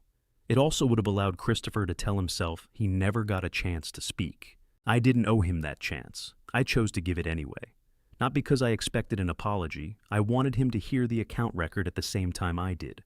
I wanted no argument later about what Cascade had said. I called Valerie's number back and left a short message confirming that the guests could remain during the account review unless she needed them removed. Then I opened the separate family folder. The picture of the whiteboard was on top. Beneath it were Ashley's messages, the organizer's visit, the canceled dinner, and the unsigned petition. I could have carried all of it into the clinic. I could have shown Valerie every repair they expected, every threat Ashley made, and every time Christopher chose silence. That would have turned a pension review into a trial of their character. I put the entire family folder back in the desk. The draft court petition stayed there too. It had never been filed. It didn't decide who submitted the beneficiary form. Using it to embarrass Ashley would have felt satisfying for about 5 minutes. Then, I would have been doing what she did, bringing unrelated pressure into a decision that belonged to me. The clinic envelope stayed narrow. Account documents, account questions, nothing else. Around 2, Christopher knocked on the front door. He stood alone with his hands in his jacket pockets. I can't stay. I didn't ask you to. He looked past me toward the kitchen. Did someone from Cascade call? Yes. His shoulders lowered slightly. I saw a note that the examiner contacted you. Then you know. I don't know what she said. That's true. He shifted his weight. Ashley wants to know if they're opening an investigation. We're reviewing the account. Is that what Valerie said? Yes. What did she say about our letter? That it doesn't change my right to control my account. His mouth tightened. So, you asked about removing me. I told you I would review the authorization. You already decided. Yes. That was the first time I'd said it to him plainly. He looked toward the driveway. Then why invite us? To hear the record. You could have just done it. Yes. Why didn't you? Because I want you present when Cascade explains how the form arrived. He rubbed one hand across the back of his neck. Ashley thinks you're going to accuse her. I'm going to ask questions, and if the answers are bad, the access ends either way, so nothing I say matters. It matters to our relationship. It doesn't change the boundary. He looked at me again. You're really doing this? Yes. He stepped away from the door, then came back. I can withdraw the concern letter, can you? I can submit another note saying we no longer have concerns. Do you no longer have concerns? I never agreed with how Ashley wrote it. You uploaded it. I know.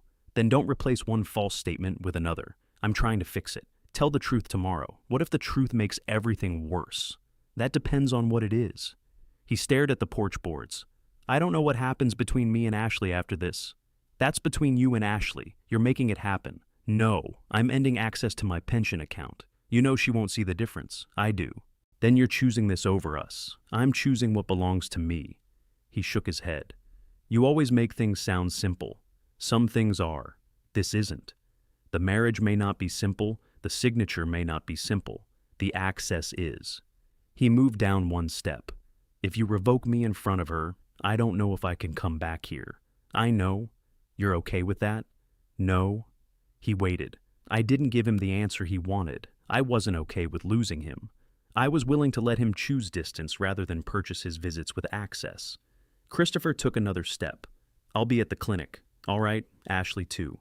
All right, she's bringing the petition. It isn't filed. She may file it afterward. That's her choice. Does anything scare you? Yes, you don't act like it. I'm not required to obey whatever scares me. He looked tired. For a moment, I thought he might say something more. Instead, he walked to his truck. That evening, Ashley called. I answered because there was nothing left to negotiate. Valerie Gardner contacted you, she said. Yes. Chris says you admitted you're removing him? Yes. Then tomorrow is pointless. You don't have to attend. I'm attending. Then bring identification. I know how appointments work. Good. She went quiet. I could hear a television in the background. If you humiliate Chris, she said, that's on you. He chose what to upload. You pushed him into a corner. You told him to press the button. He was trying to protect you from my own decision, from a mistake. Then explain the signature tomorrow. She ended the call. I checked the clinic envelope one last time. The incomplete form remained in the clear sleeve. My 3 fresh signatures were on the comparison sheet, but I removed that page. Valerie didn't need my homemade analysis. She had Cascade's record and could ask me to sign in front of her if necessary. I also removed the replacement form Ashley had brought. Then I put it back. It showed that they had arrived at my house with a corrected version before I had agreed to any change. It belonged in the account discussion. The final envelope wasn't thick. That mattered to me. I wasn't going to bury the rule under family history. Before bed, I set my photo identification beside my truck keys. I placed the brown envelope beneath them.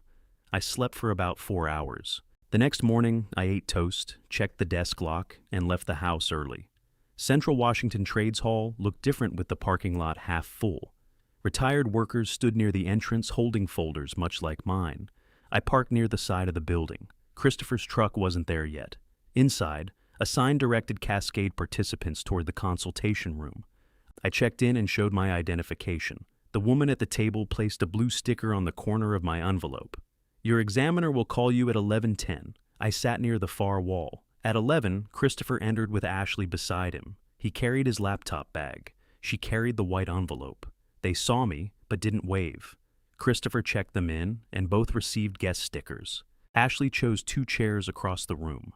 At 11:10, Valerie Gardner stepped out from behind a gray partition, holding a clipboard and a blank form. She looked from me to Christopher and Ashley. John Bell, she said.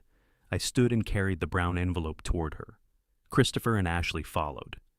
Valerie led us to a table behind one of the gray partitions. She sat on one side with a computer screen angled away from the waiting area. I sat across from her. Christopher and Ashley took the 2 chairs beside me. Valerie checked my identification again. Then she asked Christopher and Ashley for theirs. Once she finished, she looked at me. Do you consent to both guests remaining for this consultation? Yes. You may withdraw that consent at any time. I understand. Ashley placed the white envelope under her chair. Christopher set his laptop bag beside his foot. Valerie opened my account. Tell me what you want reviewed. I received a deficiency notice for a beneficiary designation I didn't make. I want to know how the form reached Cascade. Then I want to review the representative authorization. Ashley moved in her chair. Valerie looked at her. You'll have a chance to speak. I need Mr. Bell's account first. Ashley folded her hands. I gave Valerie the deficiency notice and the enclosed copy. She compared them to the record on her screen. Is this the signature you dispute? Yes. Do you recognize the beneficiary named? Yes. She's sitting beside me. Valerie turned to Ashley. What would you like to add? Ashley had been waiting for that. This started as simple planning. John's estate is listed as the beneficiary for his remaining guaranteed payments. We believed naming a family member directly would make things easier. Who is we? Valerie asked. My husband and me. Did Mr. Bell ask you to prepare a change? We discussed keeping things in the family. That isn't what I asked. Ashley glanced at Christopher. He knew we were reviewing his documents. Valerie waited. Ashley continued. John has relied on Chris for pension paperwork for several years. Chris monitors the account. He receives notices. He helps John understand the forms. I understand the representative arrangement. Did Mr. Bell ask you to name yourself? Ashley's voice tightened. He didn't object when it was discussed. I did object, I said. After the notice, she replied. Not before. Valerie turned to Christopher. What is your understanding? He looked at the computer screen. We were trying to simplify the beneficiary process. Did your father request a change? He'd said before that everything would eventually come to family. When did he say that? I don't remember the exact date. Was the pension beneficiary discussed? Not in those words. Ashley interrupted. He wasn't confused about the purpose. The problem started after the insurance company sent that letter. Valerie lifted one hand. Please let him answer. Christopher rubbed his thumb against the edge of his chair. My father trusted me to handle correspondence. Did he authorize you to choose a beneficiary? No. Did he tell you to prepare a form naming Ashley? He didn't tell me not to. I looked at him. He kept his eyes on Valerie. Ashley leaned toward the table. You have to understand what this week has been like. John stopped answering calls. He accused me of taking his mail. He refused an organizer. He removed tools from our property and started collecting screenshots. I took my tools home, I said. This is what I mean, she said. Every ordinary thing becomes proof against us. Valerie opened the family concern letter. Is this the statement you submitted? Christopher answered. Yes. Do you continue to believe your father cannot manage his account? I didn't say he couldn't manage it. The letter asks Cascade to delay his instructions. I wanted you to consider the circumstances. Ashley spoke again. We want a neutral person to determine whether he understands what he's doing. Valerie looked at me. Do you understand the type of pension payment you receive? Yes. It's a guaranteed period annuity. I receive the monthly payment. If I die before the guaranteed period ends, the remaining payments go to the beneficiary on file. Who is currently on file? My estate. Do you want to change that today? Oh, no. Do you understand that leaving your estate may require the remaining payments to be handled through your estate? Yes. Do you understand that you may name an individual if you choose? Yes. Do you want to? No. Valerie entered something on the computer. Ashley shook her head. He's prepared those answers. I am prepared, I said. That isn't the same as confused. Valerie looked at Ashley. Do you have any evidence of missed pension payments, unpaid premiums, or account instructions Mr. Bell failed to understand? This isn't about a missed payment. Then what specific account issue concerns you? He's rejecting a sensible change because he thinks we betrayed him. That's his decision, Valerie said. Ashley sat back. You haven't seen how he's behaved. I'm reviewing his account authority. I'm not evaluating the family relationship. Christopher looked at me. For the first time that morning, he seemed to understand the room wasn't going to become what Ashley wanted. Valerie opened the beneficiary form on her screen. I'm going to explain the record. Nobody spoke. Cascade Mutual received a beneficiary designation naming Ashley Bell. The participant signature line contained a signature. The disinterested witness line was blank. She turned the screen enough for us to see the scanned form. The plan requires both a participant signature and a disinterested witness. Because the witness section was missing, the designation was marked deficient. Ashley pointed at the screen. That's what we've been saying. It was incomplete. Valerie continued. Cascade sent Mr. Bell a notice allowing 10 business days for a properly re-executed form. No change took effect. She opened the current beneficiary page. The estate of John Bell remains the beneficiary. I already knew that, but hearing it there mattered. The attempted change hadn't moved $1 or one right. The missing witness had stopped it at the review desk. Ashley reached beneath her chair and opened the white envelope. We brought the corrected form, she said. She placed it on the table. It only needs John's signature and a witness. Since we're here, someone neutral can witness it. Valerie didn't pick it up. Mr. Bell has said he doesn't want to change his beneficiary. He said that after getting upset. He has said it here after answering my questions. Ashley turned toward me. John, this is the easiest way to finish it. Sign it now. We can ask someone outside to witness. No. Nothing happens to your monthly payment. I know. Then what are you protecting? My choice. She looked at Valerie. You're letting him make this about control. It is about control, I said. Valerie moved the replacement form away from her keyboard. Cascade will not process a beneficiary change the participant doesn't request. Ashley's face reddened. Then the missing witness is the only reason the first form failed. The missing witness is why the form was marked deficient, Valerie said. There are additional concerns now that Mr. Bell disputes the signature. That ended Ashley's attempt to turn the blank line into a minor inconvenience. I looked at Valerie. How was the form submitted? She entered a command and opened an activity record. The document was uploaded through the authorized representative portal. Which representative? Valerie turned the screen toward Christopher, the login assigned to Christopher Bell. The date and time appeared beside his name. Christopher stared at the screen.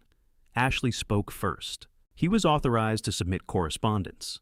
Yes, Valerie said. The portal accepted the upload. That doesn't authorize him to make the election. He didn't make the election. John's signature is on the form. I turned to Christopher. Did I sign it? He looked at Ashley. She said his name once. Chris. It sounded like a warning. I waited. Valerie didn't press him. She didn't need to. Her record had answered who uploaded the form. It hadn't answered who wrote my name. Christopher's hands rested between his knees. No, he said. Ashley turned sharply. You don't know that? He kept looking at the floor. Yes, I do. The waiting area outside the partition stayed quiet. Somewhere near the entrance, a chair scraped across the carpet. I asked him the question directly. Who signed my name? He lifted his head. I did. Ashley closed her eyes. Valerie remained still. Christopher continued before anyone asked. I copied it from the authorization. My paper authorization carried a genuine signature. He'd had access to the electronic copy through Cascade. Why? I asked. Ashley found the beneficiary page. She said the remaining payments should come directly to us. Ashley leaned toward him. We discussed it together. You proposed it, he said. You agreed. I know. His voice dropped. She prepared the form. I signed it and uploaded it. I looked at the blank witness line on Valerie's screen. Why didn't you fill that in? He swallowed. Because nobody witnessed you sign it. Ashley pushed her chair back. We intended to bring the corrected form to John. After Cascade rejected the first one, Valerie said. Ashley faced her. We were simplifying an estate issue.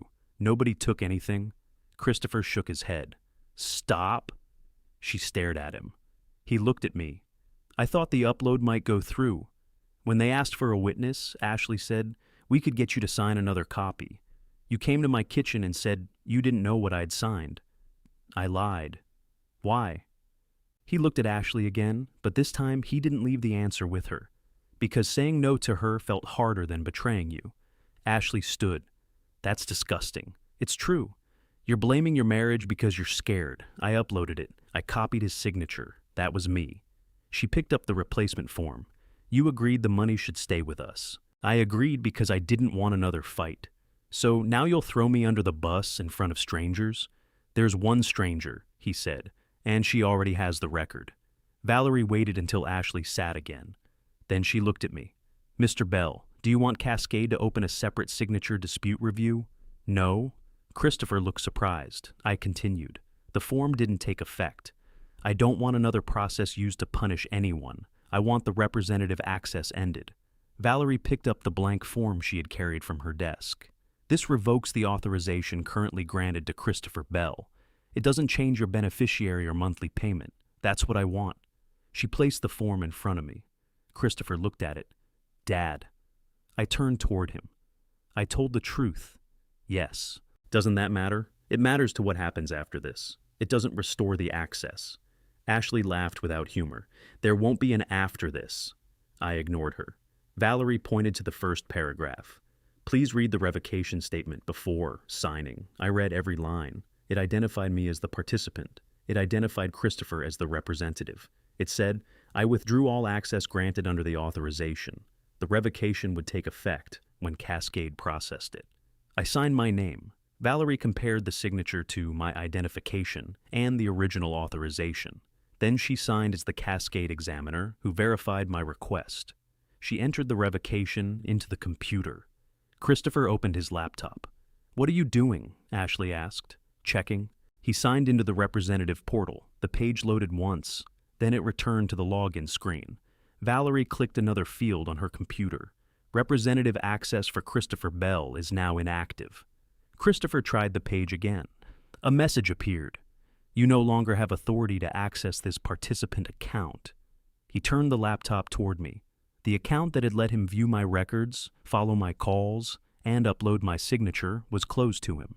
Ashley gathered the replacement form and the white envelope. "This is what you wanted," she said. "No," I replied. "This is what I decided." Valerie printed a confirmation and handed it to me. "The estate of John Bell remains the beneficiary. No replacement designation has been submitted." I placed the confirmation in my brown envelope. Christopher closed his laptop. He didn't look at Ashley. He looked at the blank login screen, then at me, as if he finally understood that telling the truth hadn't purchased another financial role. Valerie waited until Christopher closed the laptop. Then she placed a second copy of the revocation confirmation in front of me. "Keep this with your pension records, I will. The family concern letter remains in the account history. I'm adding my consultation note stating that your identity was verified, you explained the annuity correctly, and you gave clear instructions." Ashley stood with the white envelope pressed against her side. "So, you're declaring him competent after one conversation?"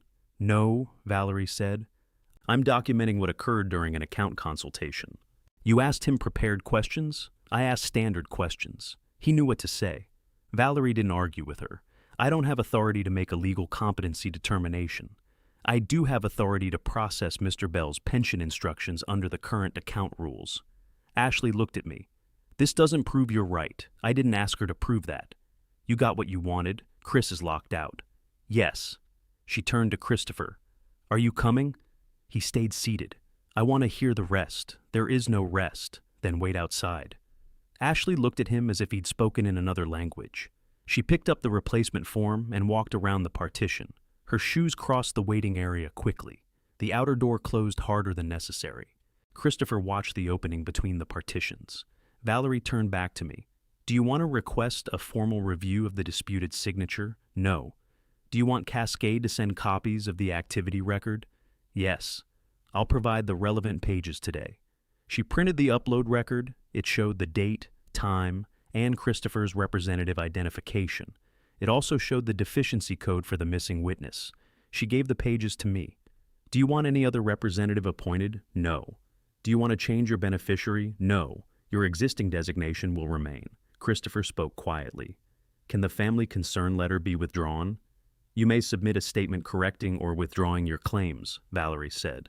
"That won't restore your access." "I know." "Any further correspondence must come from Mr. Bell or a newly authorized representative." "There won't be a new representative," I said. Valerie nodded. She handed my identification back and closed the account screen. The entire consultation had taken less than an hour. Outside the partition, people were still waiting with folders on their laps. Nobody stared when we stepped into the open area. Christopher checked his phone. She left. That was her choice. She says she's taking a ride home. Then you should call her. He looked at the brown envelope in my hand. Are you going to tell people what I did? Which people? I don't know. Friends, family. There aren't other people involved. She thinks you'll use it against her. I declined a separate review. I heard. I'm not trying to have either of you punished. It doesn't feel that way. You lost access you misused. He looked down. I know. That isn't punishment. It's the end of permission. He nodded once. Then he walked toward the exit without saying goodbye. I remained near the consultation room while Valerie made copies of the final pages. When she returned, I checked each one before putting it away. The current beneficiary page still named my estate. The representative section now said none.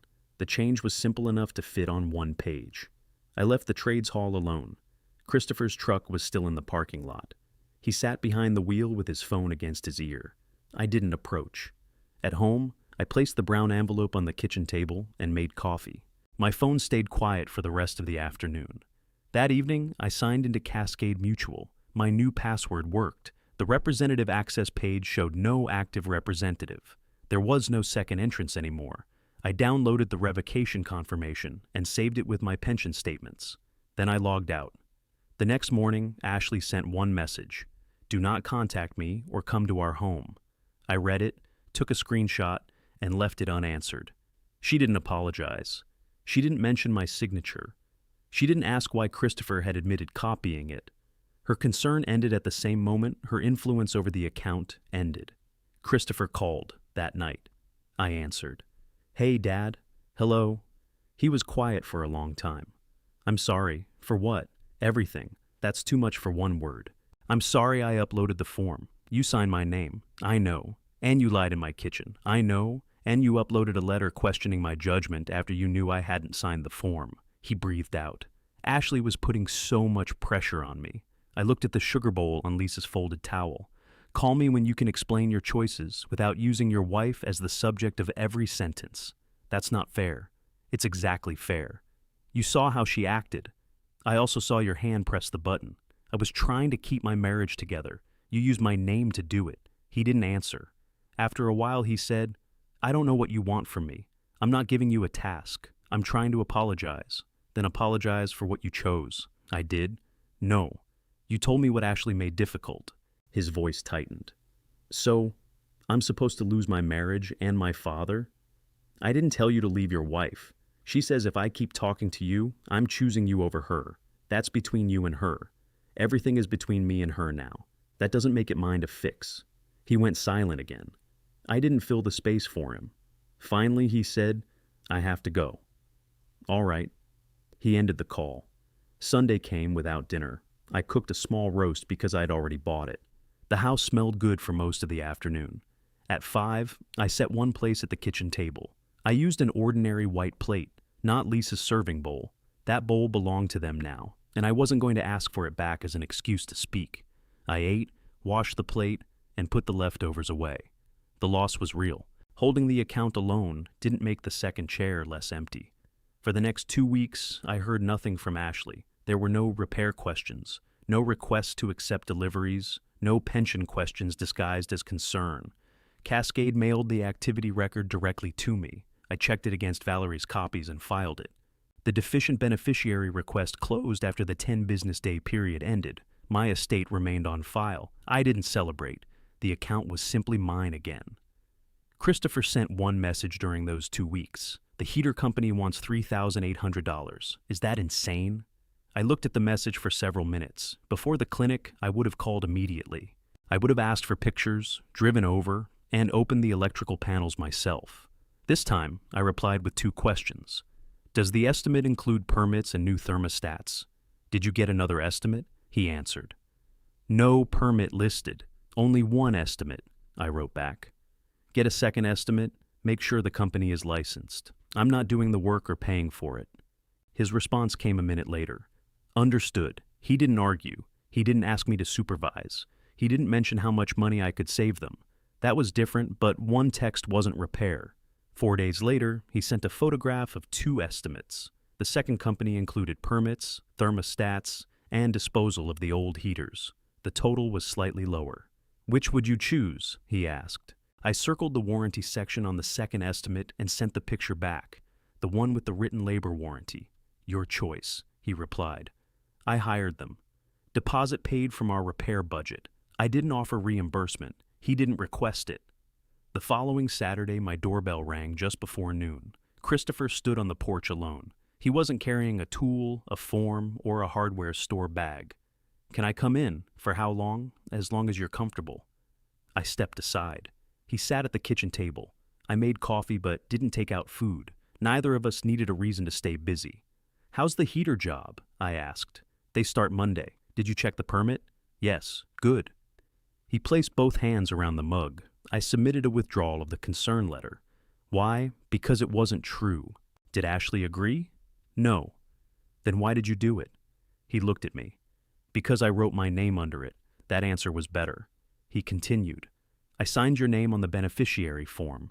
Ashley suggested changing it, but I chose to copy the signature. I chose to upload it. Then I lied when you asked. I let him speak. I also uploaded that concern letter because standing up to her felt uncomfortable. I made you pay for my comfort. He didn't ask whether I forgave him. He didn't say she had forced him. What do you expect now? I asked. Nothing. You came for something. I came to say it without asking you to fix what happens next. I took a drink of coffee. Are you still living at the duplex? Yes. Is Ashley there? Yes. Does she know you're here? Yes. What did she say? That's between me and her. That answer cost him something. I could see it in his face. I nodded toward the front door. The account access isn't coming back. I know. I won't sign a beneficiary form naming either of you. I know. I'm not returning to the old repair arrangement. I know. He waited. I didn't offer a hug or tell him everything was fine. You may finish your coffee, I said. He did. When he left, he carried his mug to the sink and washed it first. At the door, he asked, Can I call next week? You can call. Will you answer? That depends on why you're calling. He accepted that. Then he walked to his truck without asking me to look at it. He called the following Thursday. I answered on the fourth ring. Hey, Dad. Hello. Are you busy? I'm making lunch. I can call later. What do you need? He paused. Nothing. I was wondering whether you'd walked by the river this morning. I did. Was it crowded? Not really. We talked for 6 minutes. He told me the heater company had received the permit. I told him the river was running high. He didn't ask me to inspect anything. Before hanging up, he said, I'll call Sunday. All right. On Sunday, he called when he said he would. The heater company had opened part of the wall and found an older junction box. Christopher sounded worried. What did the electrician say? I asked. That they need to replace the box before installing the thermostat. Is it included in the estimate? No. Then ask for the additional cost in writing. I did. They're sending it tomorrow. Good. He waited. I knew what the old version of our conversation would have sounded like. I would have asked for pictures. Then I would have gone over with my meter and inspected the wiring. Instead, I asked, How was the rest of your week? He understood what I was doing. Pretty normal, he said. Work was busy. I cooked dinner twice. That sounds dangerous. I followed instructions. Then you were already ahead of most service calls. He laughed. We talked another 10 minutes. The next day he sent me the written change order. I read it and told him the price looked reasonable for the additional work. I've approved it, he said. I'm paying the difference from the repair budget. Good. I'm not asking you to cover it. I know. I wanted to say that clearly. That mattered more than the amount. The heater job finished that week. Christopher sent one photograph of the new thermostats. He didn't ask me to drive over and inspect them. A month earlier, I might have felt unnecessary. This time, I felt relieved. Cascade Mutual sent a final letter confirming the deficient beneficiary request had closed. The letter stated that my estate remained the beneficiary and that no representative was active. I compared the account number to my statement. Then I filed the letter behind the revocation confirmation. There were no more notices about corrected forms. No more account messages appeared under Christopher's name. He couldn't see when my payment posted. He couldn't read the notes. He couldn't upload anything. The pension returned to being what it had been before I confused supervision with care. It was a monthly payment and a folder of records. It wasn't a reason for my son to enter my life. Ashley remained silent. She didn't apologize. She didn't withdraw her threat directly, and she didn't ask to speak with me. No court papers arrived. Christopher later told me she had decided not to file the petition after he refused to support it. What did you tell her? I asked. That I wouldn't claim you were confused. Did you tell her to contact me? No. Good. He looked surprised. I thought you'd want an apology. I'd listen if she chose to give one. I don't need you arranging it. She doesn't think she did anything wrong. Then an arranged apology would be useless. He nodded. That was the separate outcome for Ashley. She lost access to my labor because I stopped offering it. She lost influence over the pension because Christopher's authorization ended. Once those things were unavailable, she chose no relationship at all. I didn't chase her. Christopher and I met for breakfast at a diner near the river. He arrived before me and had already ordered coffee. When the check came, he picked it up. I invited you, he said. You don't have to prove anything with a breakfast bill. I know. I still invited you. I let him pay. Outside, he walked with me for part of my usual route. His phone rang once. He looked at the screen and silenced it. You can answer, I said. I'll call back later. Is it Ashley? Yes. Don't use time with me to punish her. I'm not. How do you know? He thought before answering. Because I told her where I was going. I'm not hiding it, and I'm not making you carry a message back. That was a fair answer. We walked another half-mile. He asked what I missed most about Lisa. It wasn't a question he'd asked since the funeral. Her noise, I said. What noise? Cabinet doors, the radio, her telling me I'd put something in the wrong drawer. He smiled. She did that to me too. She believed every object had one correct location. She moved my shoes every time I visited. You left them in the walkway. They were against the wall, the wrong wall. We both laughed. Then he said, I haven't talked about her because I thought it would make you sad. It does. I'm sorry. That doesn't mean you shouldn't. The next time he came to the house, he brought 2 cinnamon rolls from the same bakery he'd used when he first asked for pension access. I looked at the bag. What's this for? Coffee? No laptop? No laptop. We sat at the kitchen table. For the first 20 minutes, I kept waiting for the request. Maybe he needed to borrow the truck. Maybe another heater had failed. Maybe he wanted advice about the duplex. Nothing came. He told me about a difficult week at work. I told him the grocery store had moved everything again. When he finished his coffee, he washed the mug. Do you need anything before I go? He asked. The question felt dangerous because I knew how easily I could rebuild the old arrangement from my side. There was a loose shelf bracket in the garage. I had noticed it that morning. I could have asked him to hold the shelf while I tightened it. That would have given us another half hour. It would also have turned the visit into a task at the last minute. No, I said, I'm all right. He put on his jacket. Can I come next Saturday if you want to? I do. He came the next Saturday, then he came again 2 weeks later. Sometimes we talked for an hour, sometimes 20 minutes was enough. He didn't inspect my mail or ask to see the pension folder. I didn't offer him account updates. The first real test came when my kitchen refrigerator stopped cooling. I noticed it early in the morning. The milk felt warmer than it should, and the thermometer showed the temperature climbing. My first instinct was to call Christopher, not because he knew anything about refrigerators. I wanted someone in the house while I moved food into coolers. I held the phone for a moment. Then I called a repair company. The technician arrived that afternoon and replaced a failed fan. I paid the bill myself. Christopher called that evening for no particular reason. How was your day? He asked. The refrigerator quit. What? Why didn't you call me? I handled it. I could have helped move the food. I know. He became quiet. Did you not call because you don't trust me? No, I didn't call because every problem doesn't need to become your invitation. He took that in.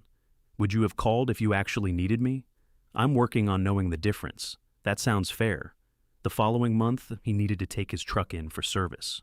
In the past, I would have followed him there before he asked. This time, he arranged a ride. He mentioned it during coffee after the repair was finished. You could have called, I said. I know. Why didn't you? I'm also working on knowing the difference. That was how the repair continued, not through one apology, not through a promise that everything would be different. We kept making small choices and seeing whether they held. He paid for his household work. I helped when help meant advice, not labor he had already assigned to me. Once he brought an estimate for gutter replacement. We read it at the kitchen table. This company wants half up front, he said. That's more than I'd pay before materials arrive. What would you ask for? A written payment schedule. He wrote that down. Will you come when they inspect the roof? No. He nodded. Okay. There was no argument. 2 days later, he told me the company had agreed to a smaller deposit. He paid it himself. I'd helped without paying, climbing, or opening my tool case. Another time, he called and invited me to watch a game. I asked whether anything at the duplex was broken. Probably, he said. But nothing you're fixing. I almost went. Then I remembered Ashley had told me not to enter their home. Christopher said she knew about the invitation, but she hadn't withdrawn that boundary herself. I'm not coming to the duplex until Ashley tells me I'm welcome, I said. She knows I asked. That isn't the same. He sounded disappointed, but he didn't pressure me. We watched the game separately and talked afterward. That was another cost we kept. Christopher could rebuild contact with me.